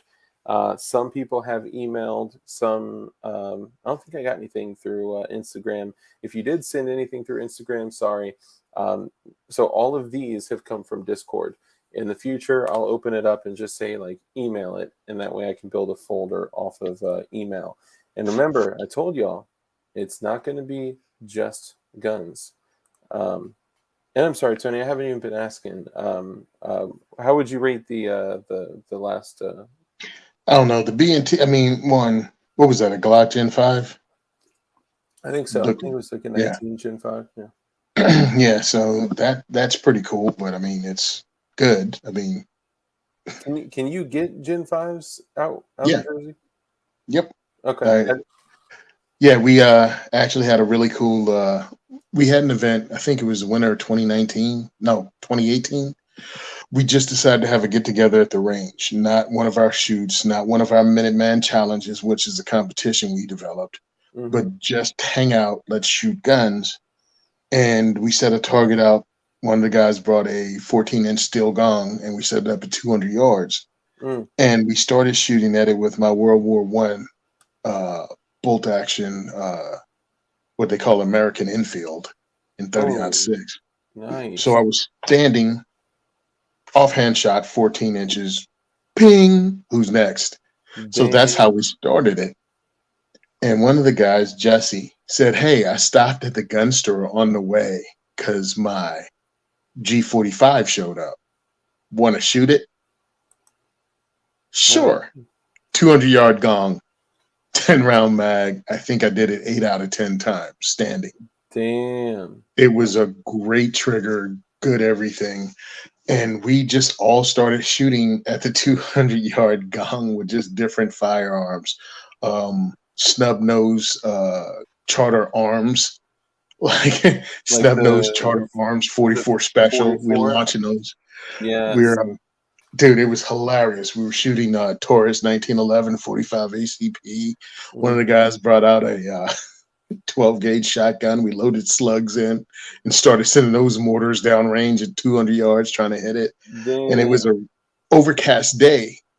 And it had rained, so you would get the huge splash when the slug came short, but it was a 12 gauge dropping from the sky, and like we figured it out. It was just a lot of fun. And at the end of the day, one guy turned around, Sean, and said, "Only us could take a relaxing shoot and just turn it into everyone shooting everything at 200 yards." Yeah, it was insane. Dude, but that's sick though, man. That's awesome. Yeah, so when I'm going, it's good because it's a Glock. I mean, but the last generation of Glocks, I have a Gen 2. I have a Gen 2 Glock 19. All right, I got a Gen 2 19 as well. And my whole thing is, okay, I'll replace it with a Gen 5 because everything other than that was just evolution that wasn't really that big of a jump, in my opinion. Yeah, I agree. I would say that I would say that Gen 3 was truly perfection. I do love Gen 2s, but there were a few things that I think could have been improved upon. Very small, slight things. Um, I gotta say, for me personally, Gen 3 is where it's at. See, I have a Glock 34 that I've been waiting to get out of jail for a minute because, of course, New Jersey and their bull crap, and I have to have a new pistol purchase permit, even though own like 8 handguns. At least I think I never really counted handguns. They don't count as real guns. So I never really counted them up. But But hold on. Sorry, you hit something pretty important. You have yeah, to get a new pistol permit for every single handgun that you purchase yep, based on the individual item and serial number. yes. Fudge.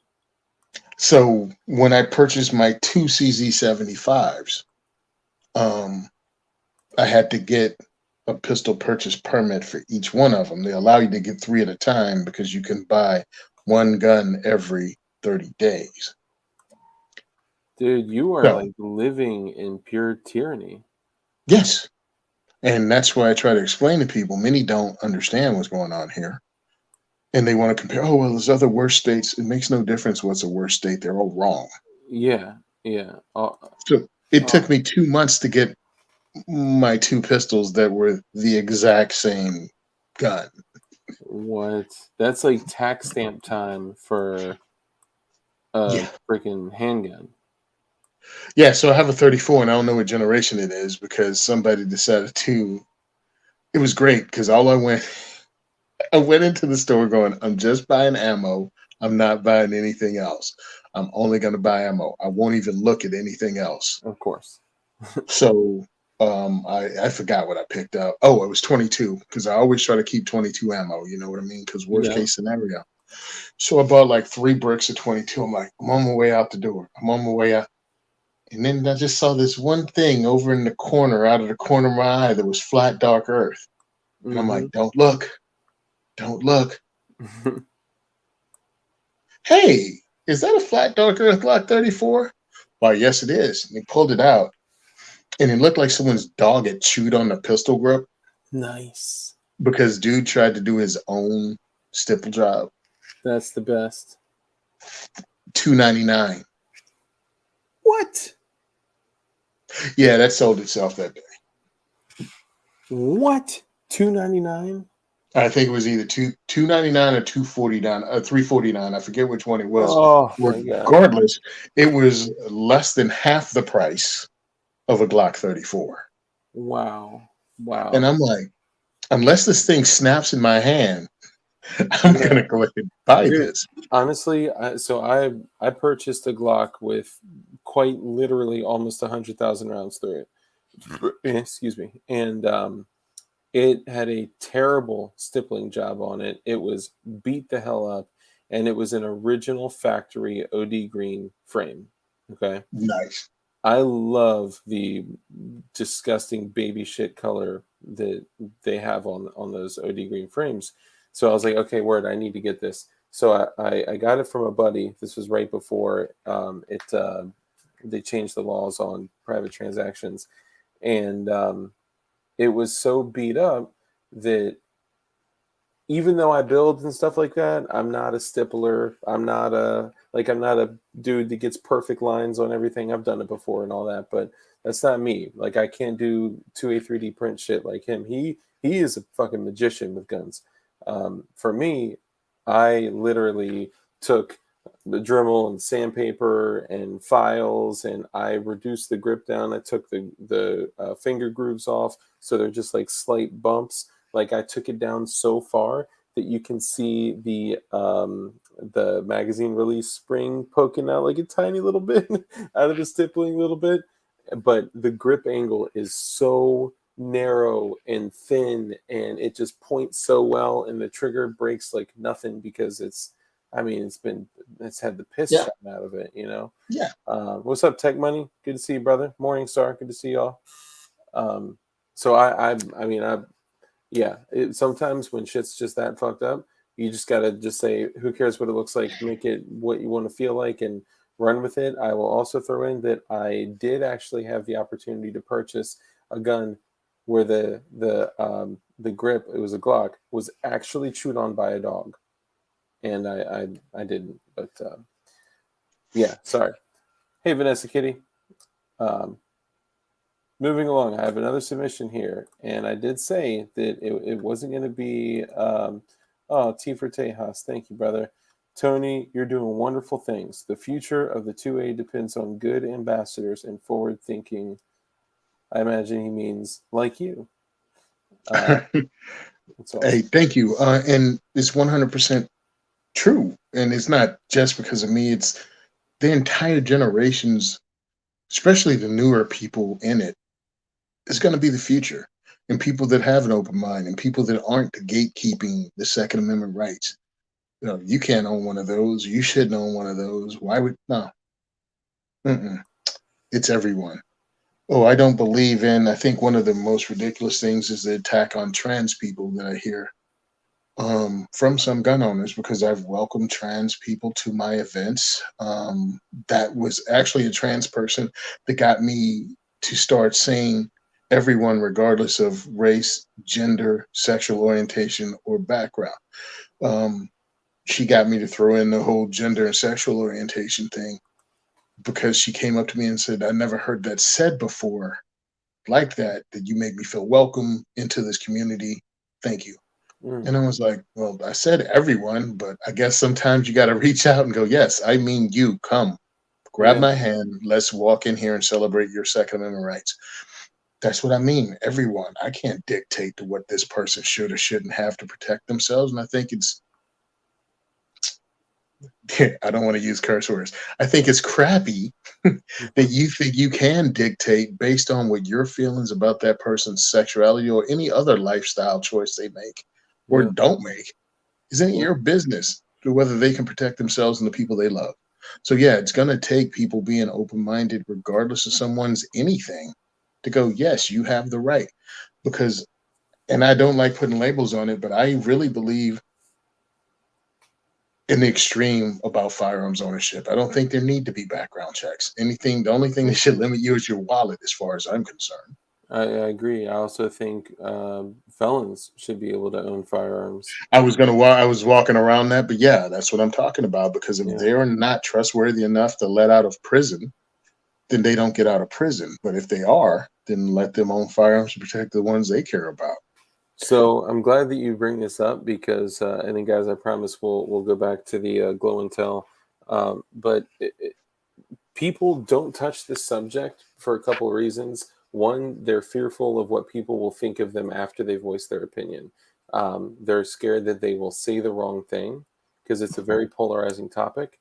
And they're also scared of a reality of people that they think may be dangerous out there with guns. Well, I'm going to say this right now, guys, guess what? There are a lot of people out there right now that are dangerous with guns that just haven't been fucking caught yet anyway. But if we are truly going to say, what's up, Guns from the Grave? What's up, brother? If we are truly going to say that we are, I don't even want to say like necessarily Second Amendment, if we are, God-given rights, absolutists, right? If we were saying that those rights were given by God, therefore we cannot take them, then the only thing that happens when an individual is incarcerated is that they are removed from their property.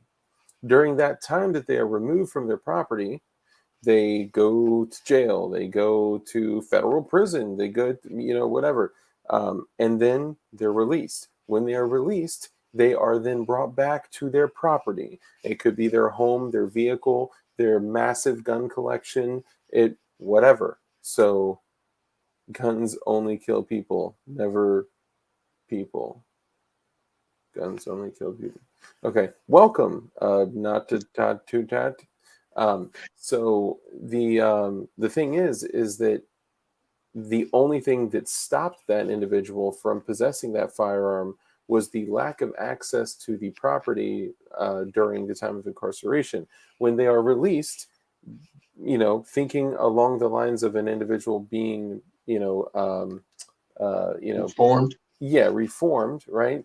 Then they should be allowed to get their property, whether it be a firearm or anything else.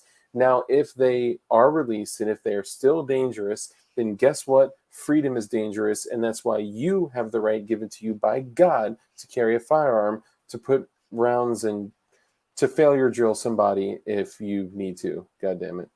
And the funny part is, I listen to this because I work in a prison. Mm. So I listen to these people talk about, well, if they get out, they'll have access to guns and they'll kill people. I'm like, they kill people in jail, right? Yeah. They kill people in prison. They sexually assault people in prison. Those people shouldn't get out. If you're still killing and raping people and you're locked up, you should probably stay locked up. Well, and a lot of them do get charges in jail, which results in longer sentences, right? Like, Yeah.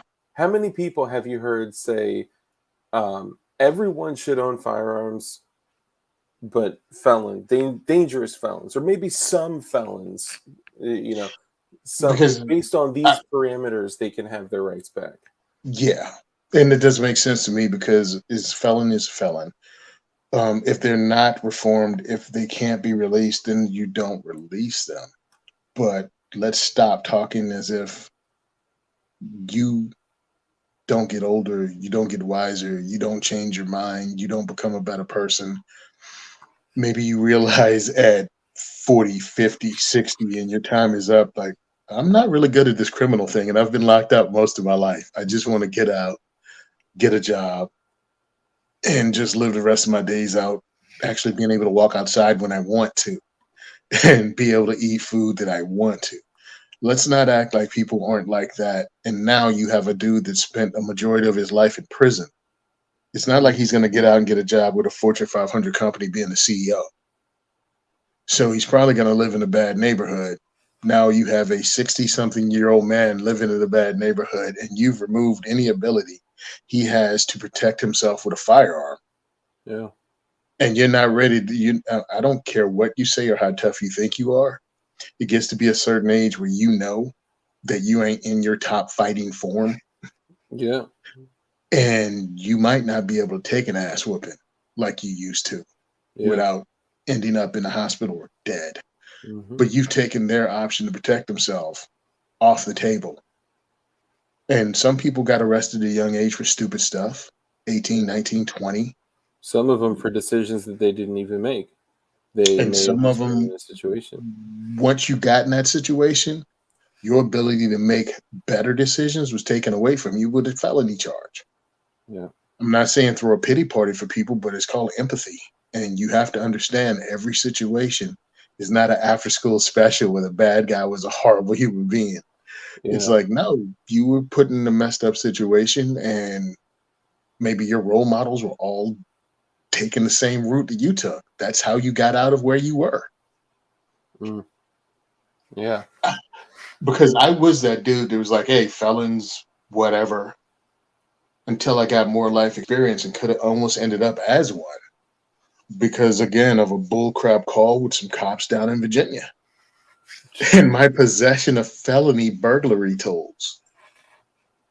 I'm like, really? You know I'm a locksmith, right? Well, can you prove you're a locksmith? You have a license? Do you know anywhere that has a locksmith license? What? Virginia doesn't have a locksmith license. New Jersey doesn't have a locksmith license. So you want me to show you something that doesn't exist to prove that I have a job? I got my T-shirt in the back seat with the company name, logo, and phone number. You know what I got? I got locksmith tools to prove that I'm a locksmith. Hey, how's this? I have the T-shirt with the name, phone number, and everything on it. Oh, anybody can have that. I have my pay stubs. Anyone can have those. Then you need to take me to prison, sir.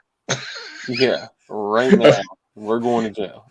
I'm like, oh, dude, it was, I don't know if he ever got called. I'm like, let's go. No, let's go right now. We're done talking. We got some funny things going on in chat. And so there's a couple things. I don't know if you guys know this, but Tactical Pineapple was also convicted of a felony. And he was actually, what do you call it? Pardoned by his governor Nice. Yeah, and that is the only way in Wisconsin that they can get in. And he fought like hell. He probably paid like hell, but man, he did it. And I just saw G23 says I was a felon who's gotten his rights back. Hell yeah, good Hmm. for you, man. The thing Good. is, it's like I'm sitting here and on this stream I told you guys that I was a heroin addict, right? I used to go out to the worst of the worst places in the United States to buy heroin, to use drugs, and I've been clean for over 11 years. It would have been one traffic stop, and luckily I had excellent hiding places. You guys can get as creative as you want with that one.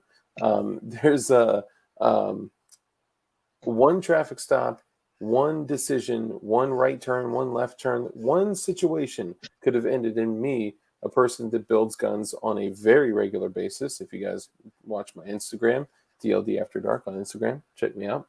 Um, and I could have been a felon like that.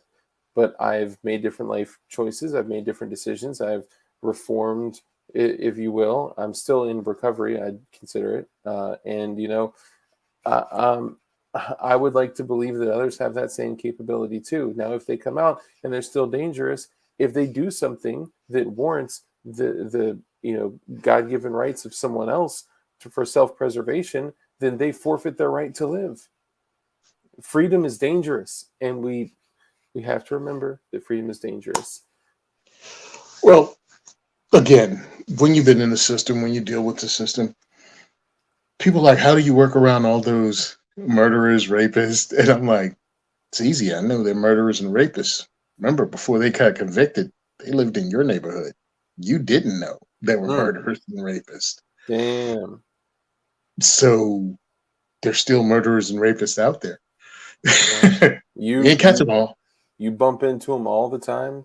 all You the time. stand right behind them in your Starbucks line to get your Gucci soy latte.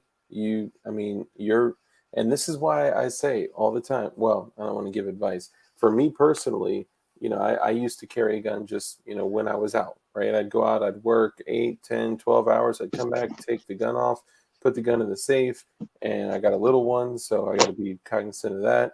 And it's a hard line of how do I get access to something in less than 2 seconds and give 100% or 0% access to anybody else? Hmm. And that's a very hard line to kind of fall between. So um, then I said, well, the only other way to secure it is on my person. So I'm going to carry it home. And then I started carrying it at work and then keeping the gun on me and continuing to carry it home. And then I was like, well, shit, now I'm not carrying when I'm sleeping. So I started carrying inside my waistband this year when I'm asleep. So I literally carry a firearm and a backup mag and a flashlight and the hot sauce, the pepper spray, and a knife 24 hours a day, unless I shower. But then I have a shower gun too. Well, no, that's not happening. Um, that's not happening. But hey, do what you got to do. Um, I just one felt of the things. terrible that like if I've seen videos where people kick in the door and there's dudes that like have or that are well armed that are just not armed in that moment, and that's One of the podcasts I do is self-defense gun stories, okay. and it's a really good podcast because they have 6 or 7 different defensive firearms instructors. They have a different one each week. They go over 4 stories that happened recently in national news or excuse me, nationwide. And you talk about what they did right, what they did wrong, what they could do better, and how it applies to the individual. Hmm. And pretty much it comes with pants on, gun on is pretty much the theme of every show. Yeah. Because it's like, well, how right now, if a window got busted out and someone's coming in your house, they just kick the door in. How long will it take you to get to a firearm? Where is it? Will you have to leave your loved ones in the living room to run upstairs to grab your gun and come back and Yeah. hope they fared well? Um, I Mm. did the show 3 weeks ago, and it was a sad story. Really, it was a husband and wife, and there was a crazy dude walking around the neighborhood with no pants on but a shirt. Yeah, where can you catch these podcasts? You can catch it on any podcast app, iTunes, Spotify. What's it called? Self-defense gun stories. It's on the So, firearms radio. I'm not self-defense gun stories. Yeah, it's on the self-defense radio network. okay, nice. So the guy was running around with no pants, trying to break in a neighbor's house. They walked into this couple's house because they didn't lock the door and Mm. started beating up the husband. So the husband tells his wife to go get the gun out of the bedroom. She takes off. Well, crazy no pants man has kicked hubby's butt. Hubby's laid out on the floor. He goes after the wife, Oh my god. starts beating the wife in the bedroom. Husband finally stumbles in. He gets the gun, empties it in crazy no pants man, and he dies. Crazy no pants man dies. They call 911. Well, the nut bar had beat the wife so bad that she was in critical condition when she left, taken out of the house because both of them were in their 70s. I'm like, dude, you got your pants on? Carry your gun. Also lock your door, but Yes. The have your preemptive. firearm. Yeah, Yeah, it's so important. Lock your doors. If you get in your car, our doors like lock automatically and shit nowadays. Lock your door. You pull up in a parking lot, lock your door. Look at your mirrors. Look at your. We have to be aware of everything that can prevent a shooting. That can prevent an issue, right? There was a time where I've had to draw my gun one time, and I almost blessed somebody with some hot sauce at one point. And if the hot sauce didn't change things or escalated things, then I likely would have had to draw a gun. But I was also assaulted in a place where I was not allowed to carry a firearm. And I've never told this story before, but I was jumped by 11 dudes and I was beat to the ground. And I literally had a Timberland tree stamped on my neck from being stomped so hard. And I laugh about it now, but I mean, I got the piss beat out of me in a place where I was not allowed to carry a firearm. And I told myself that I would never be a victim again. Now, it was a fight.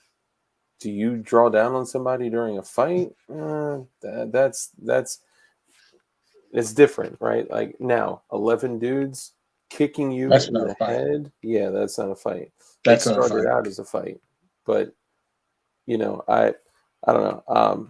Yeah, we can talk more about that whole thing later, but I promise But I'll tell the story on another stream. yeah, what I was talking about though is with always carry. If Yeah, you believe that you need to carry, then carry all the time.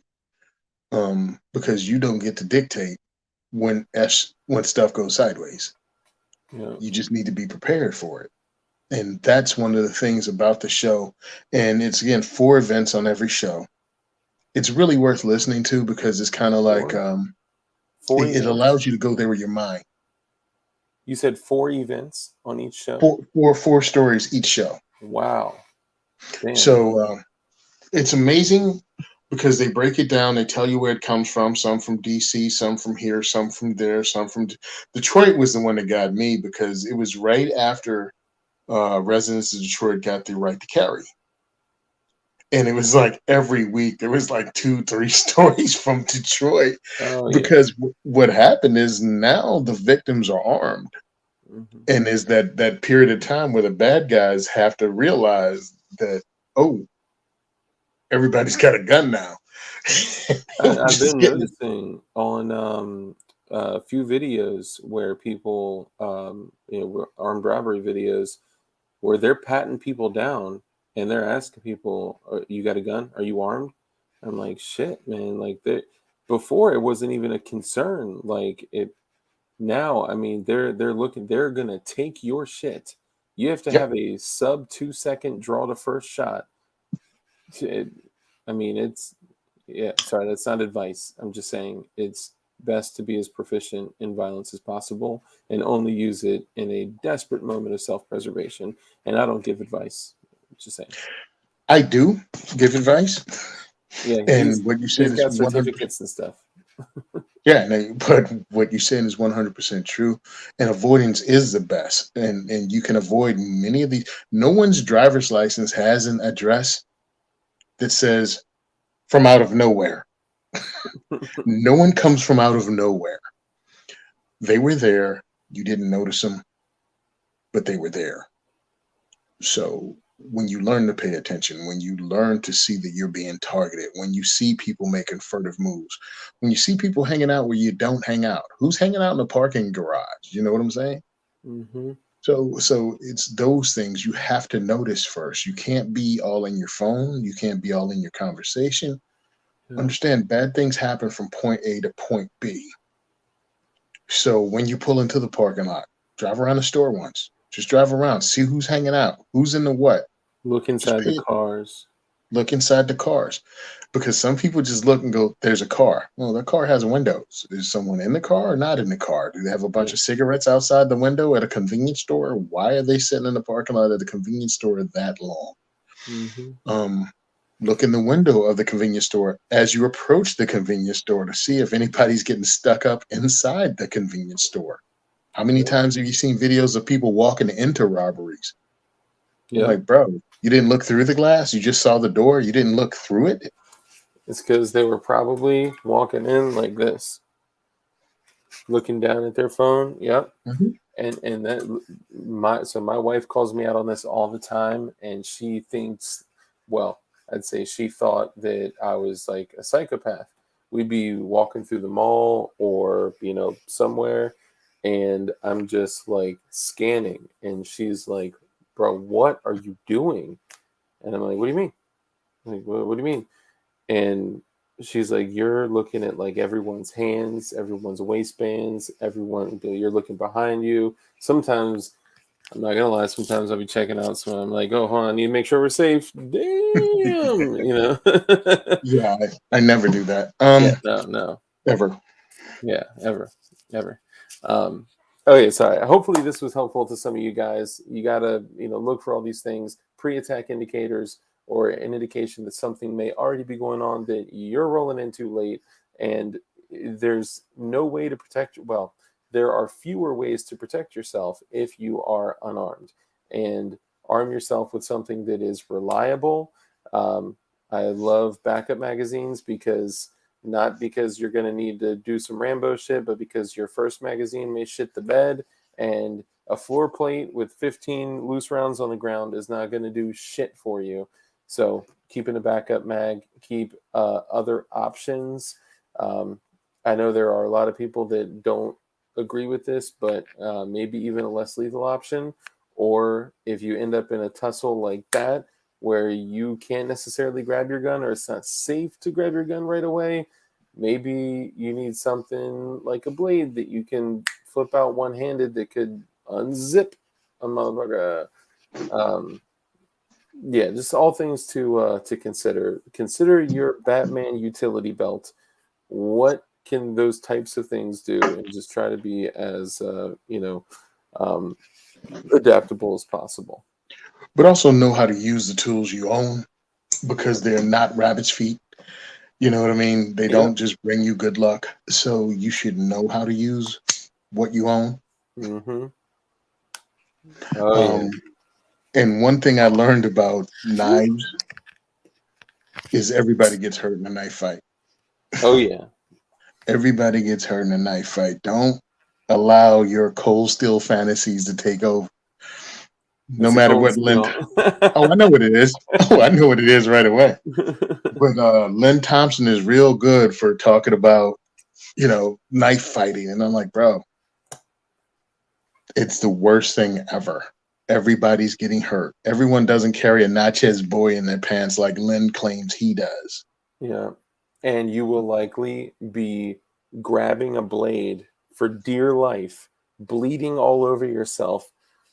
I mean, look up knife fights in the I mean, I'm sure doing what you've done, you've seen some nasty Yeah, shit. so believe me, knives, bladed weapons, I mean, in prison, that's what they have. People build shanks. It is what it is. Learn to defend yourself, man. Don't just assume because you have a gun you're good because you might not get a chance to use it.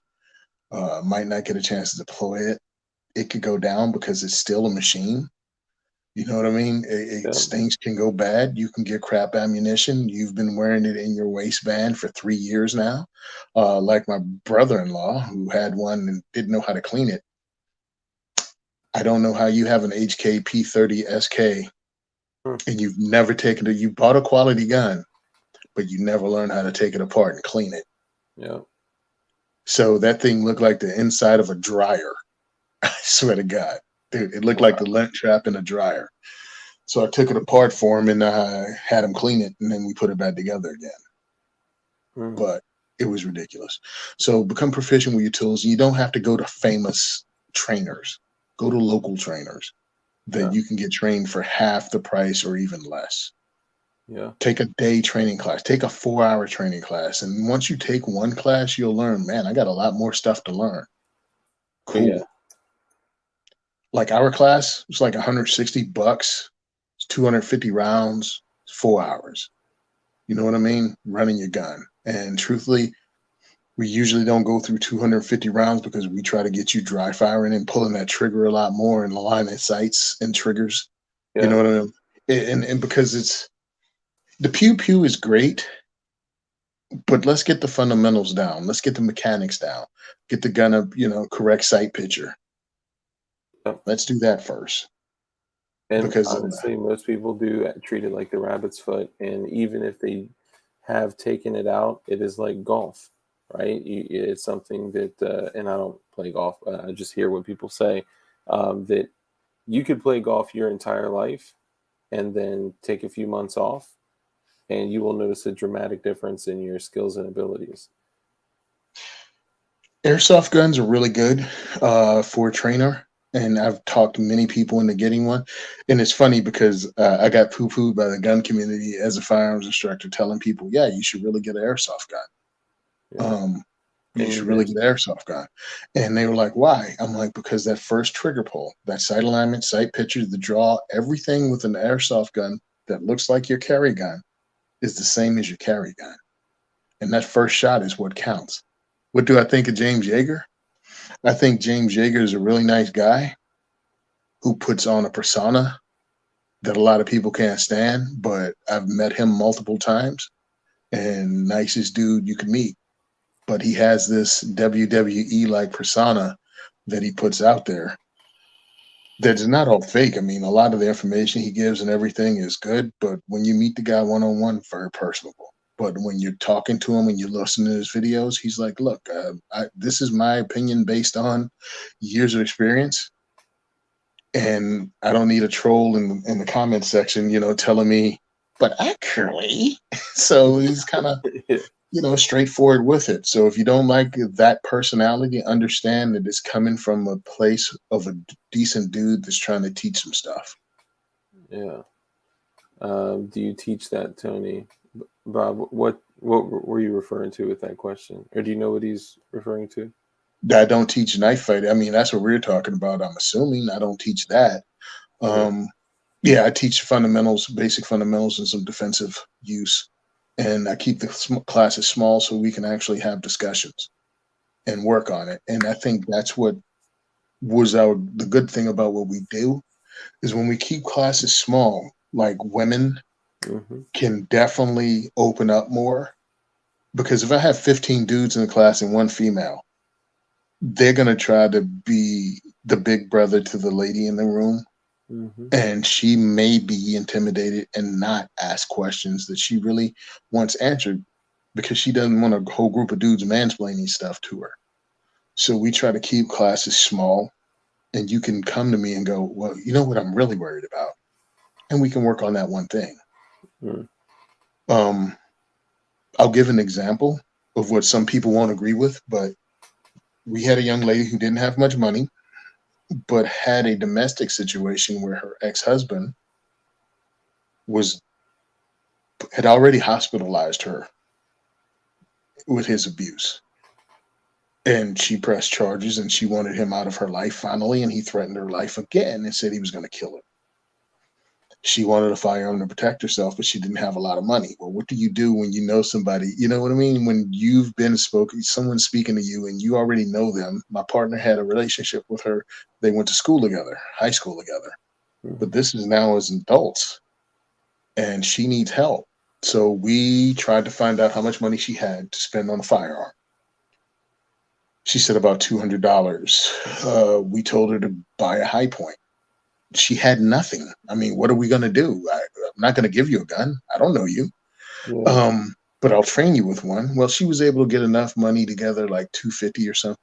What she ended up getting, because another thing we told her was SR-22 from Ruger, the 22 handgun, because she also had medical issues where when she was going through an attack with her medical issues, she had difficulty gripping with her hand, and her Yeah. hand strength was minimal. And that's not a technique thing. She didn't have enough grip to grip the slide, Yeah. not pull it back, but grip it. So she bought a SR-22. We got the hottest rounds you can get for it. I think it was a Gila at the time, or CCI Velocir Raiders or Velocitors or something like that. The high velocity ones. Yeah, the high velocity ones. And we taught her to do a mag dump in one string of fire.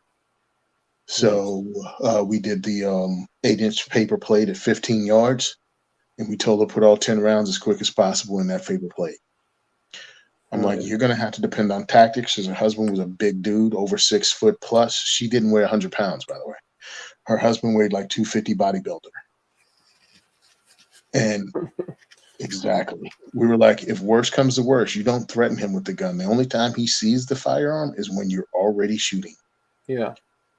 because SR-22 is a small firearm. 10+1. Yeah, but it's 10 plus 1, and you got to do it as quickly as you can pull the trigger. Yeah. And because she didn't have much money, she was able to afford more ammo to practice with. Nice. And she became confident in that firearm, and she was able to eventually save up more money, and she purchased herself a 9. I think she had a Glock. I mean, she was able to save up her money, but at the time, it was immediate danger, and she still had to wait the 30 plus days to get the pistol purchase permit in the state of New Jersey. So I'm going to share something with you. And she's still good and healthy and alive and all that. She's good. Oh, you're asking me? I thought you were talking. Yeah, she's Yeah. fine. Okay. Yeah, because dude, I don't know if word got around in their circle of friends that she She's wasn't strapped. playing anymore. Yeah, and it was like, not only is she strapped, you're getting shot the minute she sees you. Because Yeah. of course, and this is also something very important. Restraining orders are an important thing.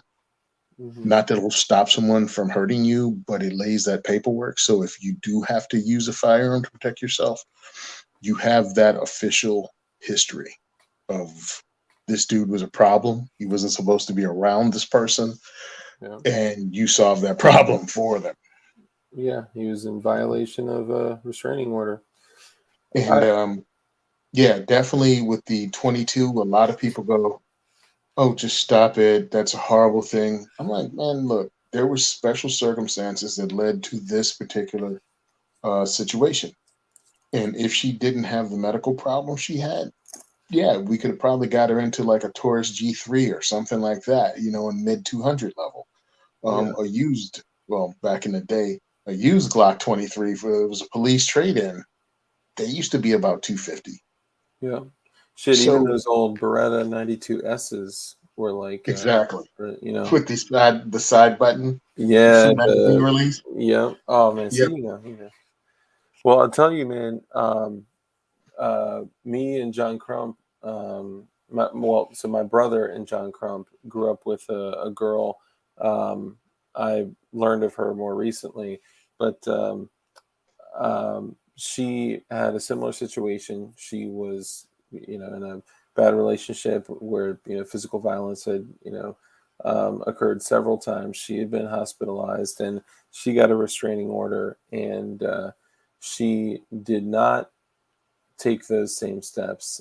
And while her husband, or, at the time they were legally separating, but in Virginia, you have to separate for a full year and then after the year, then you're allowed to get divorced.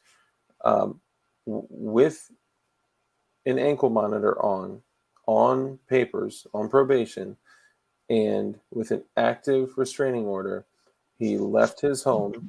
He drove to her home. It was an apartment. Knocked on the door. She didn't look through the peephole. She didn't say, "Who is it?" She literally just opened the door, and it was him. And he walked inside, and he grabbed her by her shoulders and gave her a kiss on the head, and then pulled out a hammer and beat her to death in front of her children. Mm-hmm. And it hits close to home when you're like, dude, this is like John Crump knew and grew up with this girl. She was like the nicest girl in school. And my brother did as well, because my brother and Crump grew up together. And the decisions that we make, the things that we do and do not do in our life, have serious consequences and have serious impacts. Sometimes a good impact, sometimes a bad impact. But that family will never ever be the same. And guess what? He didn't use a firearm. He didn't use a ghost gun. He didn't use I say it all the time. Like, evil does not stop at firearms. Evil with $3 in a gas can, you could do terrible things. Evil will always exist. So it is best to equip yourselves best. So I'm glad that she took the route of protecting herself. Yeah, that was pretty amazing. And that went against everything all the firearms experts tell you. And the gun store guys were telling her that we didn't know what we were talking about because they didn't bother learning about her health condition. They didn't bother learning that she couldn't grip certain things if she's in the midst of an attack, when her body's turning against her, Yeah. and she still has to be ready to defend herself, even if she's having one of those medical issues. Yeah. So I'm like, my motivation was helping her help herself. The gun shop motivation is selling whatever they could get a bonus for that month. Yeah. The guys on the internet who want the white knight and do everything else, well, their motivation is questionable too. Buy no light. Buy no light. Whatever you do, but I'm just kidding. I got no light over here. Actually, a friend of mine works for Olight. He's an Olight vendor. Okay. And he gave me one of their flashlights. High lumen, awesome. Nice. It would come on in my pocket by itself and try to roast me. Yeah. I was really upset when I took it through my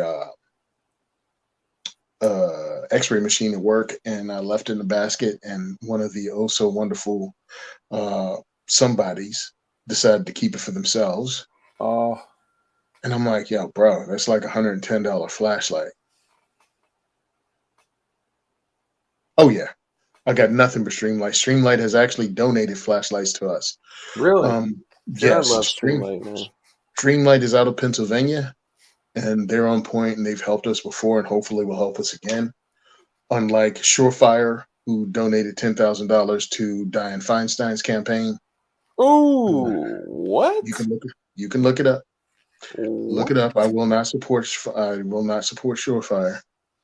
They were hoping to get a military contract. You can type it in because the letters from the CEO explaining it, that they donated the money to Feinstein, and they were in the midst of trying to get a military contract.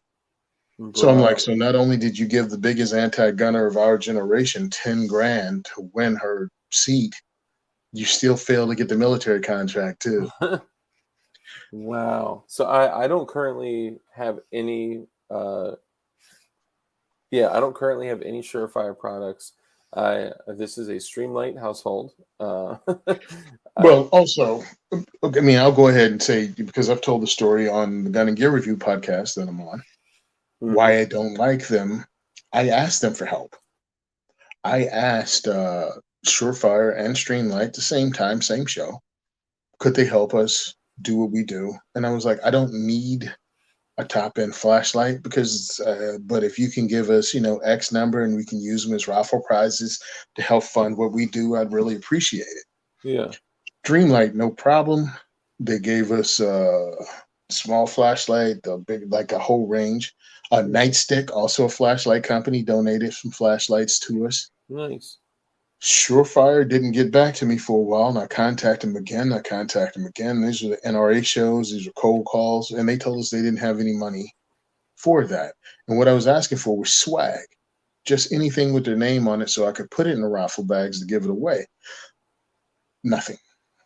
Nothing. Streamlight gave us something they call the logo. I don't know if you saw that. It looks like their logo, and it goes on the keychain. It's just a keychain light.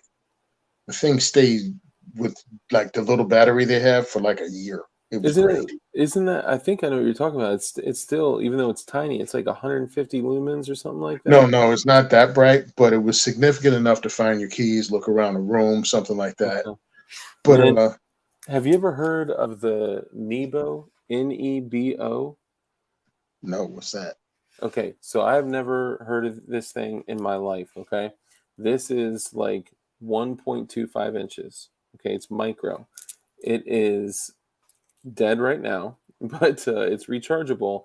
And I found this on the ground in a rainstorm, completely scuffed up, beat to hell. And I mean, it was like it looked like it was in terrible condition. But I was like, this looks like something cool. It must be like a flashlight or something, or it maybe somebody lost, like, I thought it was like a car key and turn it into like the HOA or whatever.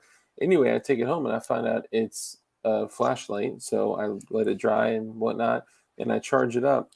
I look it up. It's like 300 lumens, and it has a medium light, a bright, like maybe nearly 300 lumens. I can't recall right off the top of my head.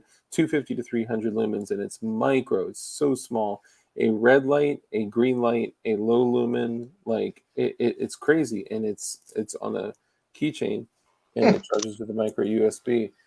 All right, sorry guys. I know we're at 2.5 hours, and we got to get through the glow and tell. Anything else Okay. to hit on before we move on to that?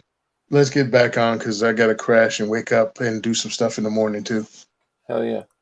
All right, cool. So this, as I said, damn it, Crump. Thank you, John Crump Live. Who is this guy, Dark? He looks sexy. That's how I got him in the car on Gay Street. Gay He Street, fell for it. Yep. So many fall for the Gay Street. Yeah, if you guys don't know, John Crump has told the joke 1,000 times. But what he did was in Oaks, Pennsylvania. He was in a car, and he was with Tony, and he was on the phone with his wife on speaker, and they happened to be on Gay Street. And what did you say to him, Tony? What did I say about what? This was all John talking to his wife about being on Gay Street with a big black guy that he just met.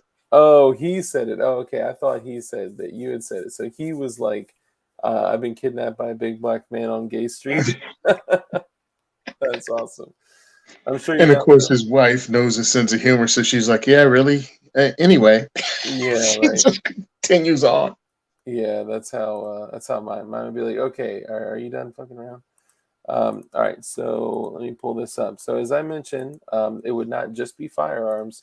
If you may or may not know, Bull Rush makes and restores and does all sorts of crazy awesomeness on straight edge razors. So he's in the chat right now. Bull Rush 4570 takes old razors from like the early 1900s, redoes them, does the grips, refinishes the metal, brings the razor back to a true razor's edge, and I got a few pictures of this and some other ones that he's done.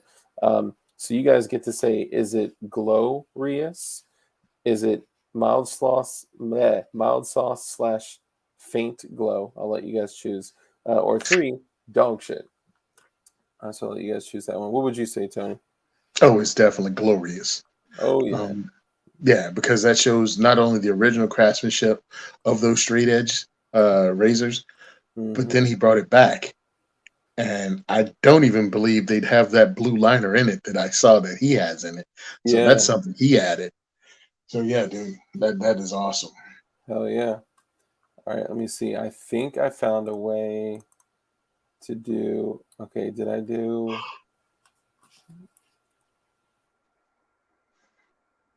Okay, come on. Tell me that I made a slideshow. All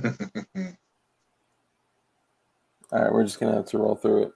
All right, so my bad, y'all. I'm not as quick as PD Ralph is on this. Okay. All right, so let me do share.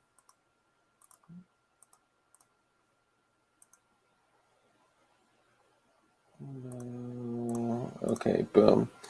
So here we have a cut down. I think this is a 357 Magnum. Let me check. I want to be certain. I may be wrong, could be wrong, am likely wrong.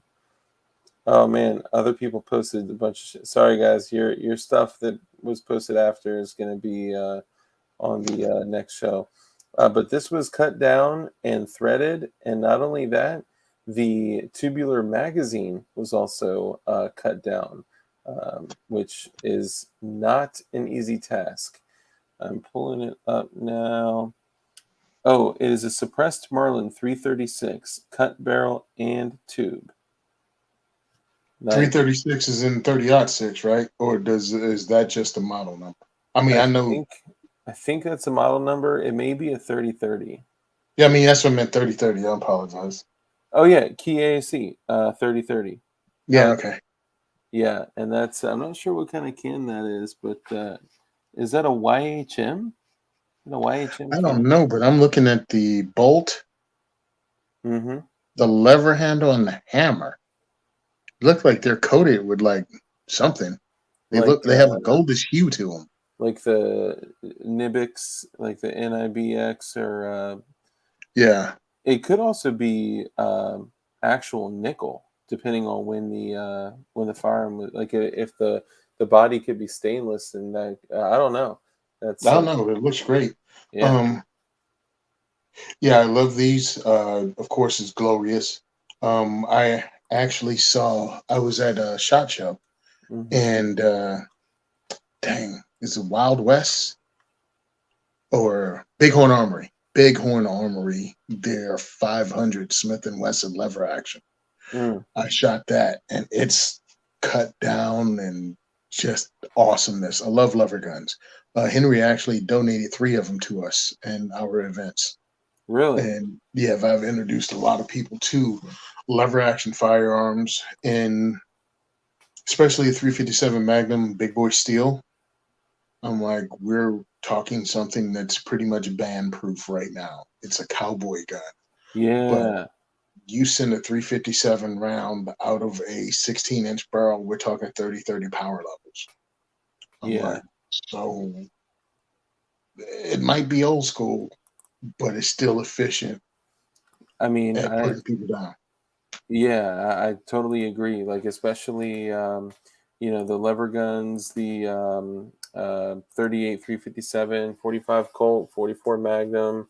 Hmm. Even like the one of the ones that I want badly is the Rossi Ranch Hand Yep. in 45 long Colt. Actually, I'd probably like it in 38 or the 357 Magnum, but I could thread the barrel and put my suppressor on it, which would be awesome. So here we have a Glock 19. This looks With an like a Osprey, yep. with a silencer co. Yeah, I think it may be an Osprey 9. Um, he may be running an Osprey 45 on a 9, which that's okay Mm. too. It's hard to tell, but I think the 45s are a little bit larger, and you could tell he's been using it because look at the color difference between the 7075 aluminum and the steel. Um, he's definitely been using that thing. That's dope. I would say so. It's a dope setup, but because it's very basic biatch, I'd say mild sauce, but glorious for the can. I'd say the Yeah, can. yeah, the can takes it over to glorious. It is Um, a 45. Okay. and I have to get over the fact that I'm hating on it because I can't have more than a 10-round mag legally in this state. That's so crazy, man. Arbitrary number. Yeah, I mean, I'm seeing. Yeah, well, it's all terrible. Like, I'll go look at magazines and I'll be like, oh man, these Magpul Glock mags are only $12, and I'll be like, oh, it's pinned at 10 rounds. That's why. Yeah. This bad boy is definitely something that I admire a great deal. I'm not going to ask too many questions about it for a few different reasons. But this appears to be a single shot, like an H&R handy rifle style. I don't know if it is an H&R. Single shot 410 45 long Colt. If it is a, well, yeah. So for me, I'd say mild sauce, but I have a passion for guns like this. Yeah. I just have to reserve glorious for that, like, boom, kind of.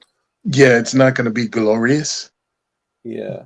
but since my only other choice is dog poop, and this is not dog poop, Yeah. so yeah, Yeah. it's mild sauce, but it's interesting.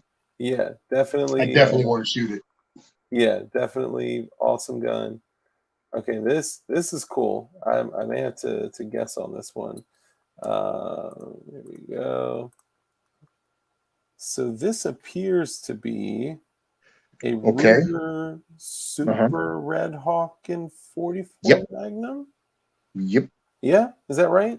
Oh yeah. Oh, I have It's a one. Super Red Hawk. I don't know what caliber it's in, but that's what I've been looking on. Yeah, I did kind of guess on the 44 Magnum. That's what Super Red Hawks were in. Yeah. Well, I don't know The of a 457 Casull. You may mean 454 Casull. That may be a typo. yeah, So I won't judge you, Martin 454. Kaminsky. Yeah, 454 Casull. Go watch that movie Faster with The Rock, and you'll know what a 454 Casull is like. Have you seen that movie? No. Great movie. It's it can get a little dark, but it's a great movie. Um, I'd say mild sauce because it's very pretty, but it's still not quite to the glorious. What say you in chat, and Tony? Yeah, no. I mean, look, as much as I like him, and there's one of my first, man, I wish I had that gun when I become a grown up. I'm buying one.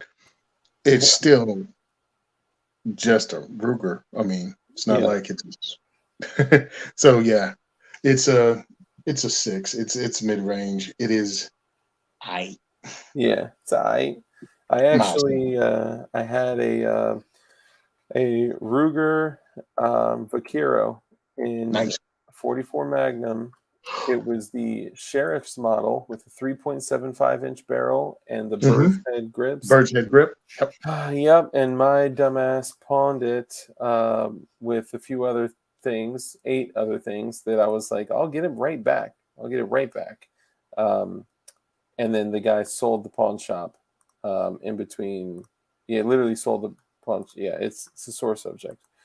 So I lost that and a custom Glock that I built before custom Glocks were a thing. Yeah. So if you guys know me, you know I admire painting, and I paint, mags. I paint guns. I paint everything. I paint knives. I paint. Um, Now these appear to be some type of camo on the left, and then some type of gold on the right.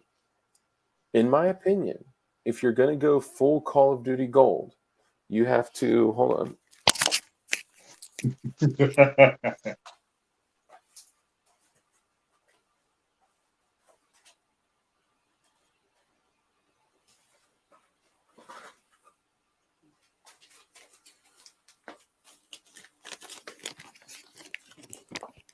If you're going to do it, you got to go full Call of Duty gold.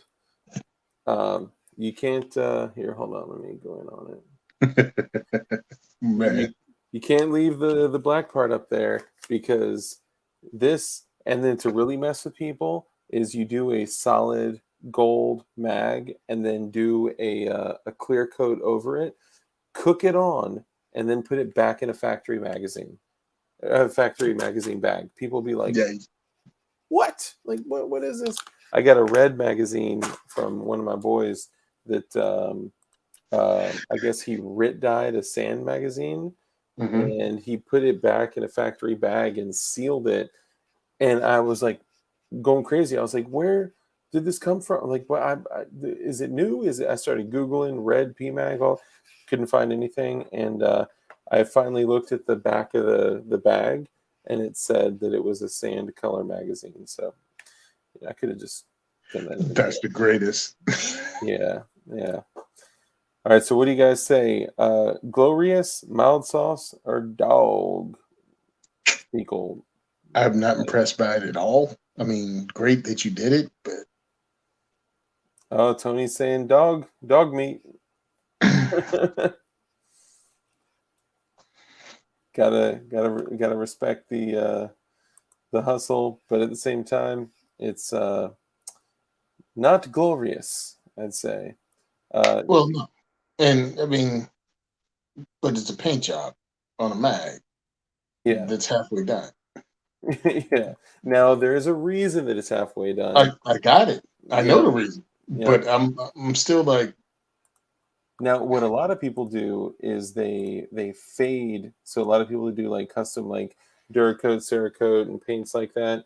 They fade up to where it kind of looks like it naturally fades away. That's pure skill, and it still looks cool. Now, I think the same dude that did those magazines made these, which these are wooden handcuff keys. So these are very creative. If you look at the one, the second to the left from the right, I guess the second one on the right, sorry.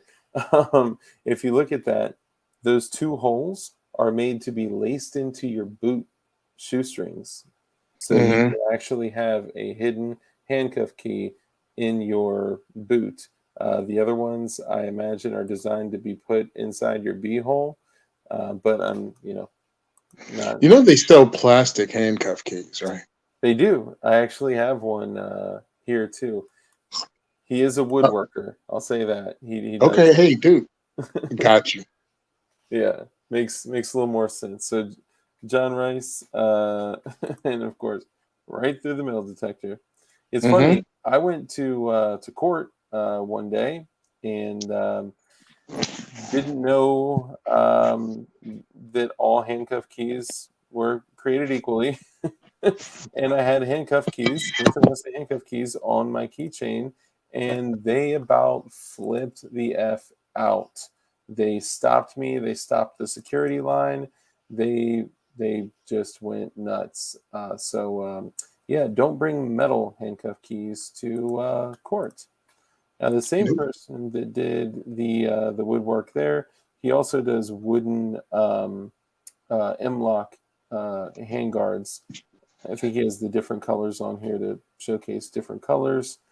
Um, I would say keep it consistent with the same color.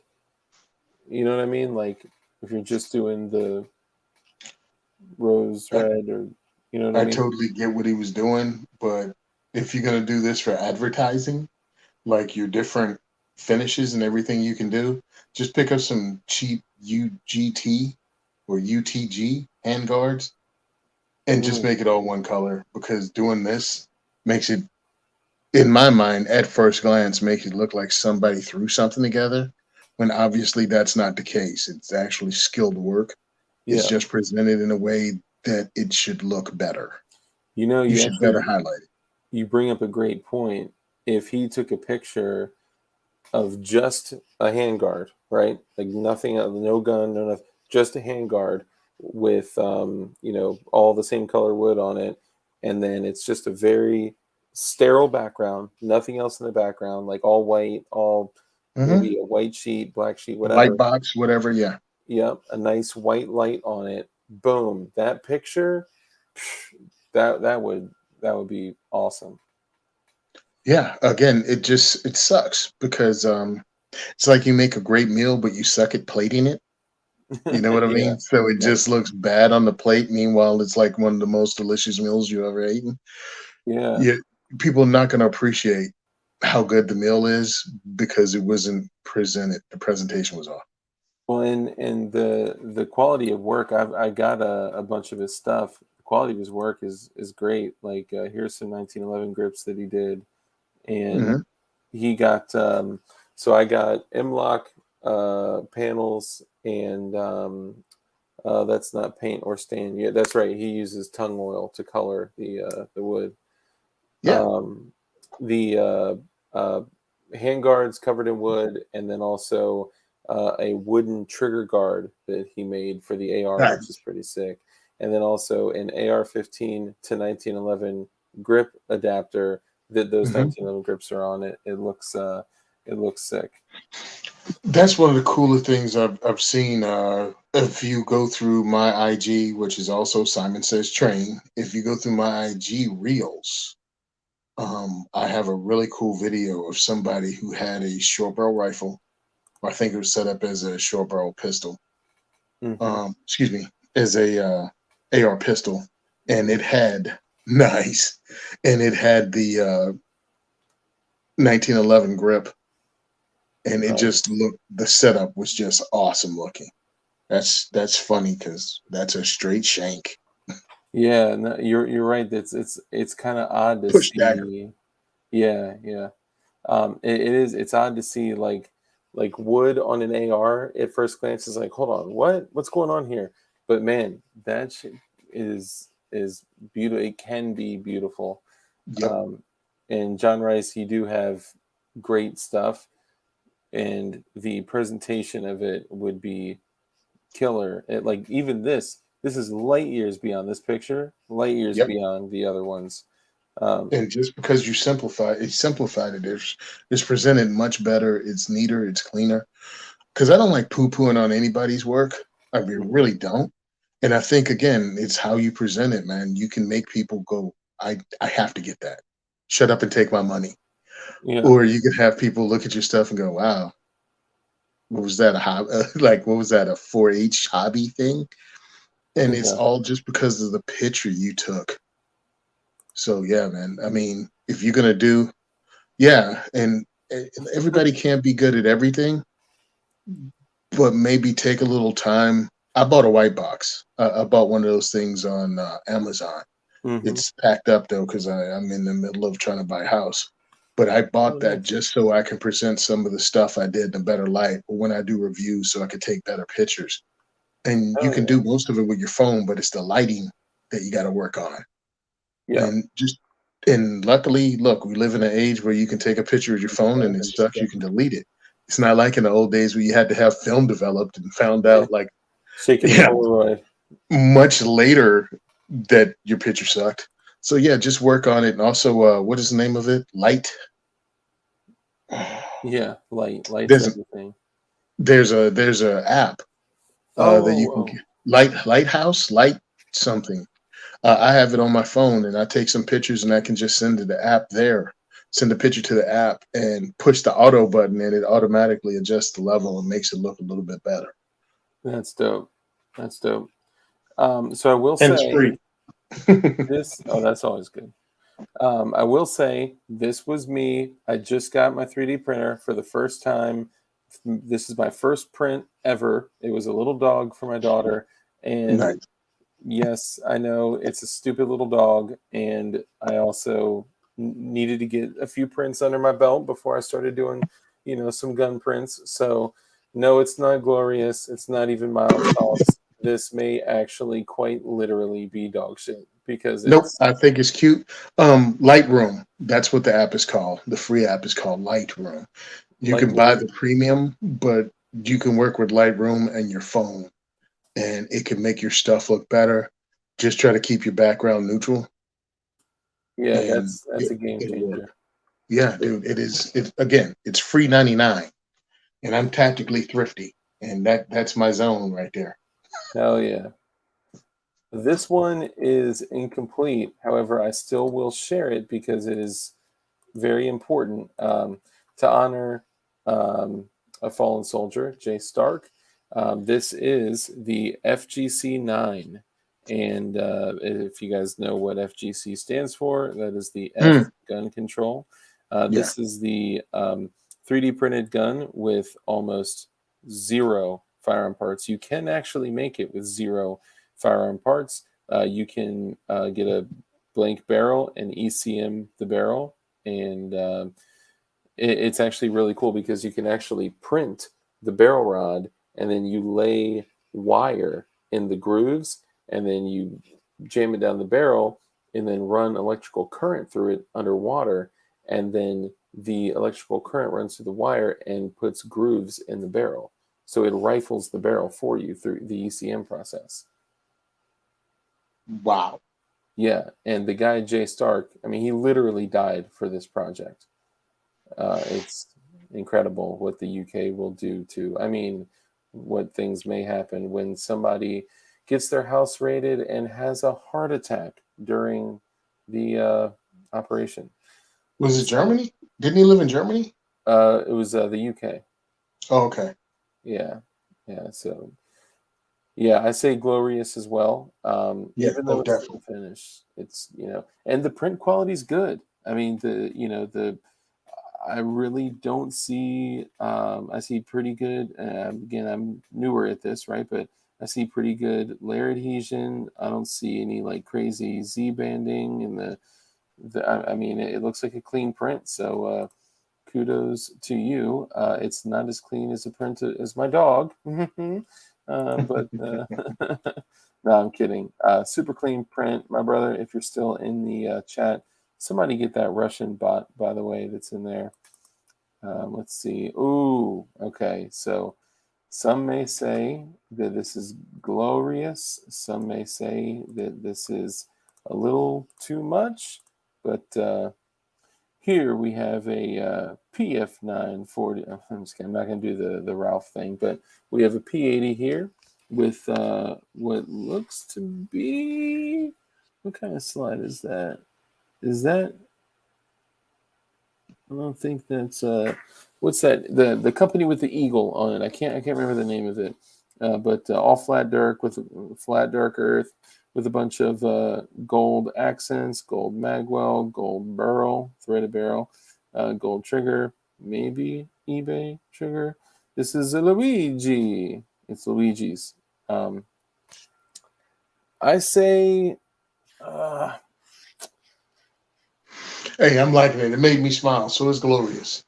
yeah, it's tough because it's like it is. I'll say glorious because I love Luigi and everything that he does.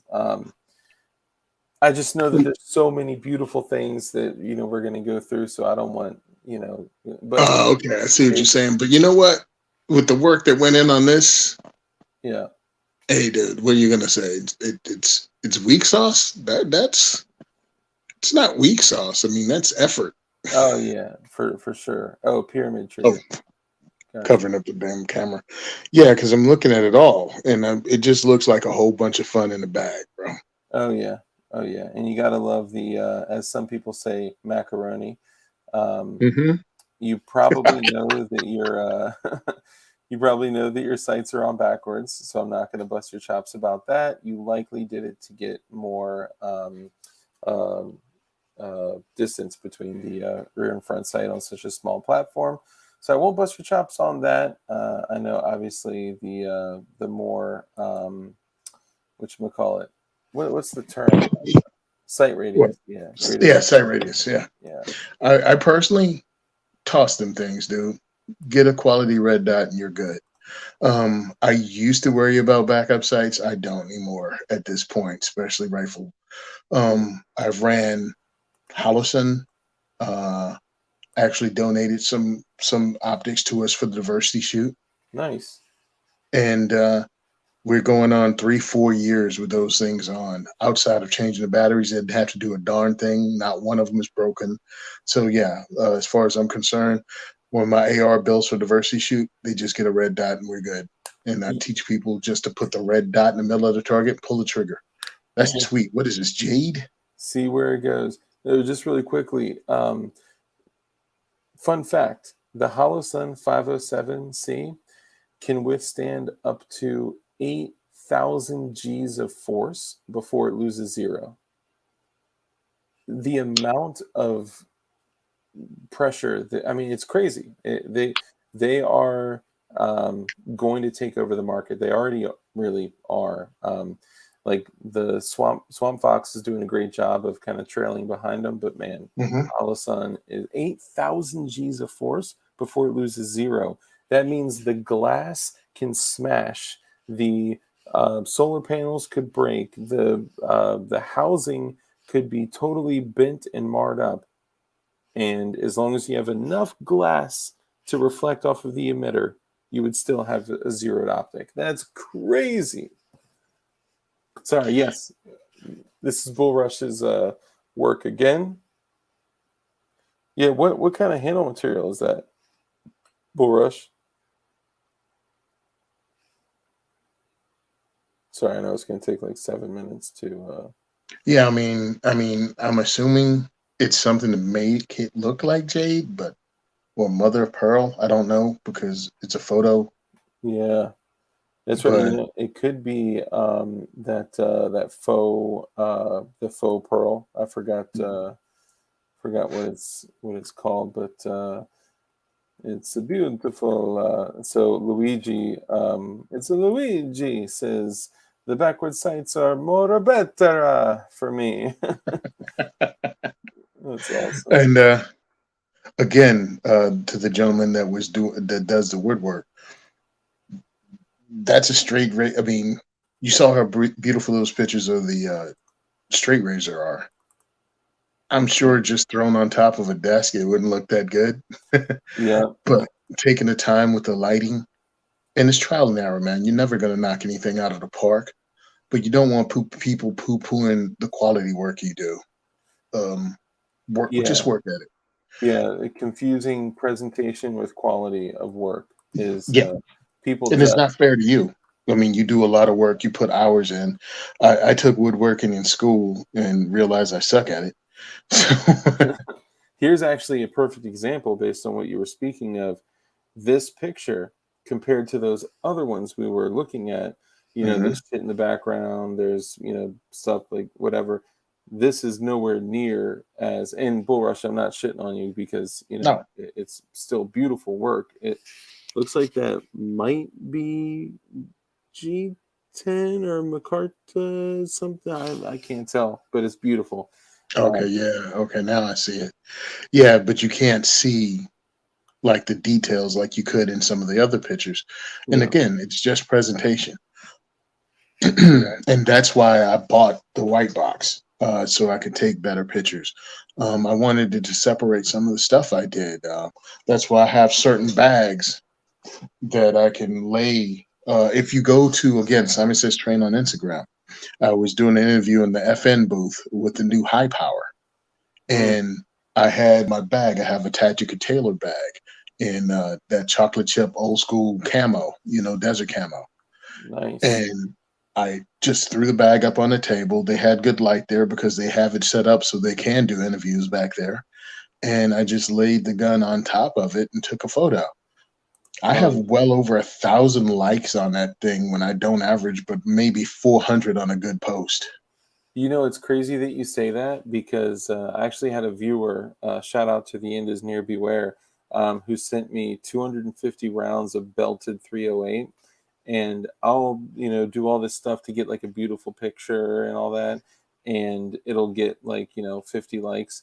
But I threw a couple guns on, like, I laid out the belted ammo and threw like a couple guns on them and did some pictures. And good God, I mean, it blew up and it was beautiful. Like it was Yeah. just super simple background, just like, so I may talk to you about that white box. So this is from one of our people here. This is a 3D printed arc. Now, for those of you that don't know what the arc is a design by Invader Zip, which is a multi-caliber platform, which is a 9 millimeter 40, 357 SIG, 45 ACP, modular setup that can be done as a micro pistol, a short SBR, a full size carbine. I mean, there's so many different types of styles that you could do, And then there's a new download pack that's going to be coming out that will allow you to use Glock mags, Mac mags, Swomy mags, Scorpion mags, like the old Colt AR 9mm mags. Yeah. It's incredible. So you guys may not be able to see it here, but this is beauty in the works. It's hopefully crossing fingers that print didn't fail for you, brother, because I know that you've had a couple prints fail like 16 hours into it. Oh, dude. Good for you. It's painful, man. I'm learning that I've only printed like 4 things, and I'm just like, I'm dying. This is also 3D printed.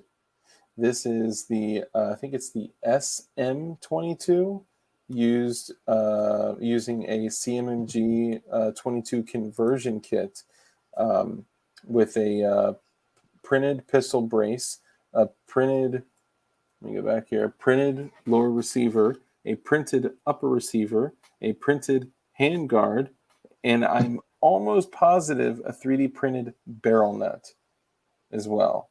Wow. And that is just pure class. Let me make sure. Sorry, I'm trying to find the message.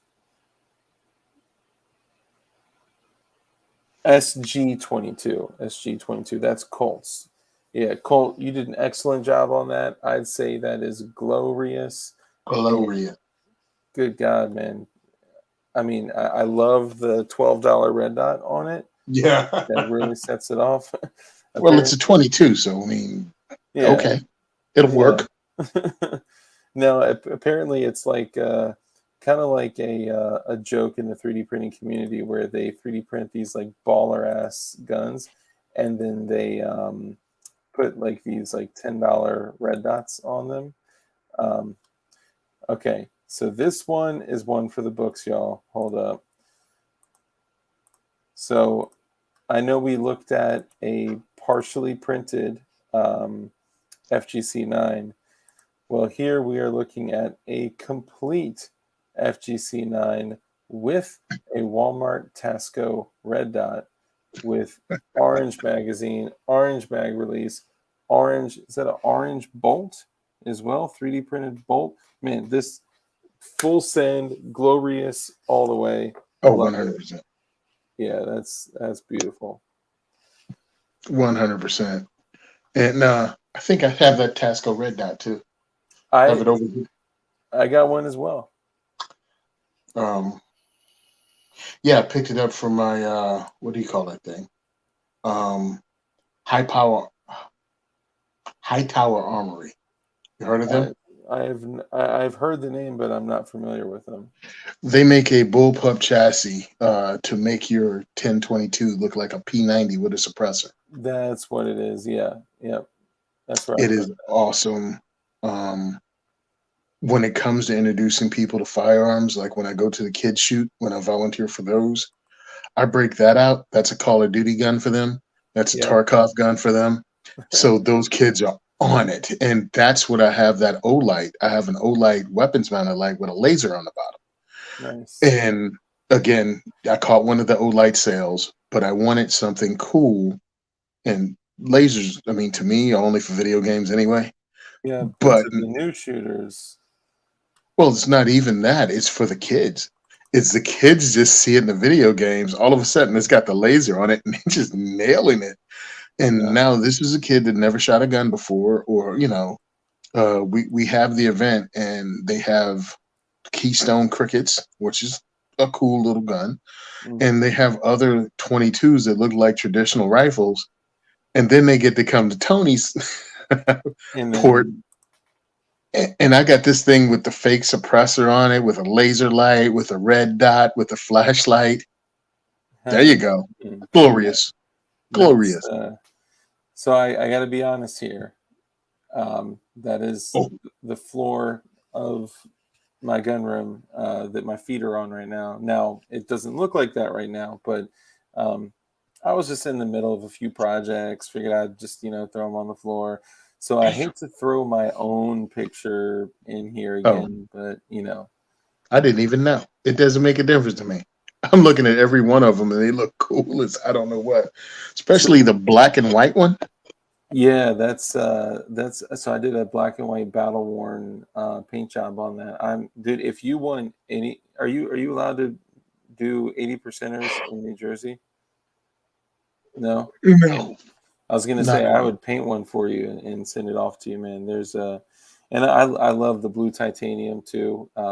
The one above the black and white battle worn one is, you can't really tell from here, but it's a unicorn build. It's got the chameleon rainbow slick all over the barrel, the back plate, the magazine release, the guide rod, like everything on it. You can't really tell from here, but it is chameleon, and it is just gorgeous, man. It's well. The first one that drew my eye was the blue one with the slide, and then it went to the other one, and then I'm just going all through them. Yeah, nice. it sucks living here when it comes to this kind of freedom because it's legal in pretty 40 something other states to build your guns. Yeah. So you can't build anything, not just a P80. Like No, are no, you allowed to have any privately manufactured firearm? nothing I can make in my garage, but I can put together. If it has a serial number, I can put it together. So yeah, I've ordered AR-15 lowers and built those into rifles. Gotcha. Okay. But you couldn't go make like a pipe shotgun in your garage or No, something like that. Damn. no. That's crazy, man. Excuse me. Understand, I can't legally do that. One, I wouldn't do it because of what I do. Yeah, yeah, of Um, course. but if I was a private citizen, look, dude, the law is only the consequences, man. Yeah. Like, if you want to build a 80%, nobody knows. You know what I mean? Especially you can buy them in cash. Me personally won't do it because it's not worth it because of what I do. I feel the work I do is more important than thumbing my nose at the authorities. Yeah. Yeah. I think your message, everything that you're getting out, you opening up the eyes of others for just freedom and the ability to own things like this, to be able to not let like the things that New Jersey has done to purposefully slow people down and intimidate them from purchasing firearms and bringing them into that world is huge. And like you said, it leads them to other things freedom based as well. Yep. Guys, this is another one of my pictures. I'm sorry, I figured I'd throw that in as well. That's Is a that the belted ammo in the back you were talking about? It is, yes, it is. I, typically would like, crop all the stuff in the background out, but I was like, you know what, screw it, I'm just gonna let it run. I got a couple plate carriers in the background, Hmm. the tub of holsters and gear, See, there's couple. other ways because, dang, I really wish I could remember the guy's name who did the woodworking. There's ways to still have a lot of stuff in the background, but the focus still be on your product. Like that's what I liked about photography as a kid. Like it was one of those 4-H things that I tried to get involved in. But when I was a kid, photography was an expensive thing. So all I Yeah, was able to do was get the handbook and read it. But now, again, with the phones, with depth, you can work on different things. And again, with Lightroom editing software, which you can pay for the thing or you can just get the free one. And that's what I did. nice. This is another interesting example here. So this appears to be just an AR on a stand. I looked a little bit closer and I said, hold on, something is odd about that AR. That is, I believe, I'm not certain, that is an 11.5-inch AR with a like 6-inch A2 flash hider on it, like an A2 that got an erection. And it is permanently pinned and welded, I think it Oh, is, to make it legal for, to be a rifle. Now, the oh, cool thing about this, though, isn't just like the AR. The cool thing about this is, I really like to encourage people to build, to develop skills and abilities, and I think that's a really important thing because who knows if the lights go out one day and we gotta, the dollar doesn't matter and shit, skills and abilities will trump all, like locksmithing. But it looks like he also built that rifle stand as well. So mad respect for that, man. Nice. Yeah, man. And guys, there are more pictures in there, but you know what? It's super late for Tony and I. I think we're going to go ahead and call it. I appreciate you so much for coming in and staying this long. I know I had. Yeah, sorry about being late. No, dude, you're good. I'm glad. I was prepared just to run it, but I'm super glad that you could still make it. And remind everyone, where they can find you and how they can support you. Right. You can find me at Simonsaystrain on Instagram, Simonsaystrain on Facebook. The second is for everyone on Facebook. And of course, diversityshoot.com. You can hear the 2A4E podcast. We're on Spotify, iTunes, that kind of thing. You can support us that way with Patreon, which also has the link on diversityshoot.com. I'm also on the Gun and Gear Review podcast on Firearms Radio Network. And I'm on the Self-Defense Radio Network at Self-Defense Gun Stories. So there's a lot of avenues you can hear me on if you want, but I still think the programming is good in those venues even without me. Hell yeah, dude. That's a lot. That's awesome. Oh, we got Mrs. Gun Doctor that's been with us too. Thank you for sticking it out and for hanging out with us. And all you guys are incredible. Love all y'all. At the end of every single stream, I tell you guys, be kind. Rule number 1 is to be kind. It is the most important thing that you can do, and something you can do with, it's free. There's no upfront investment, and the rewards are high. Have a great night, everyone. Thank you. Appreciate that. Also, live a life of care, contribution, and compassion. Be compassionate of others. Like I said, view others as brothers and sisters, regardless of if their ideals are different than yours. And also, we know that the only way that we can defeat evil is with good men that are highly skilled in violence. So become as highly skilled in violence as you possibly can be, and be safe, be dangerous, and keep that thing on you. That's it. That's all I got for y'all.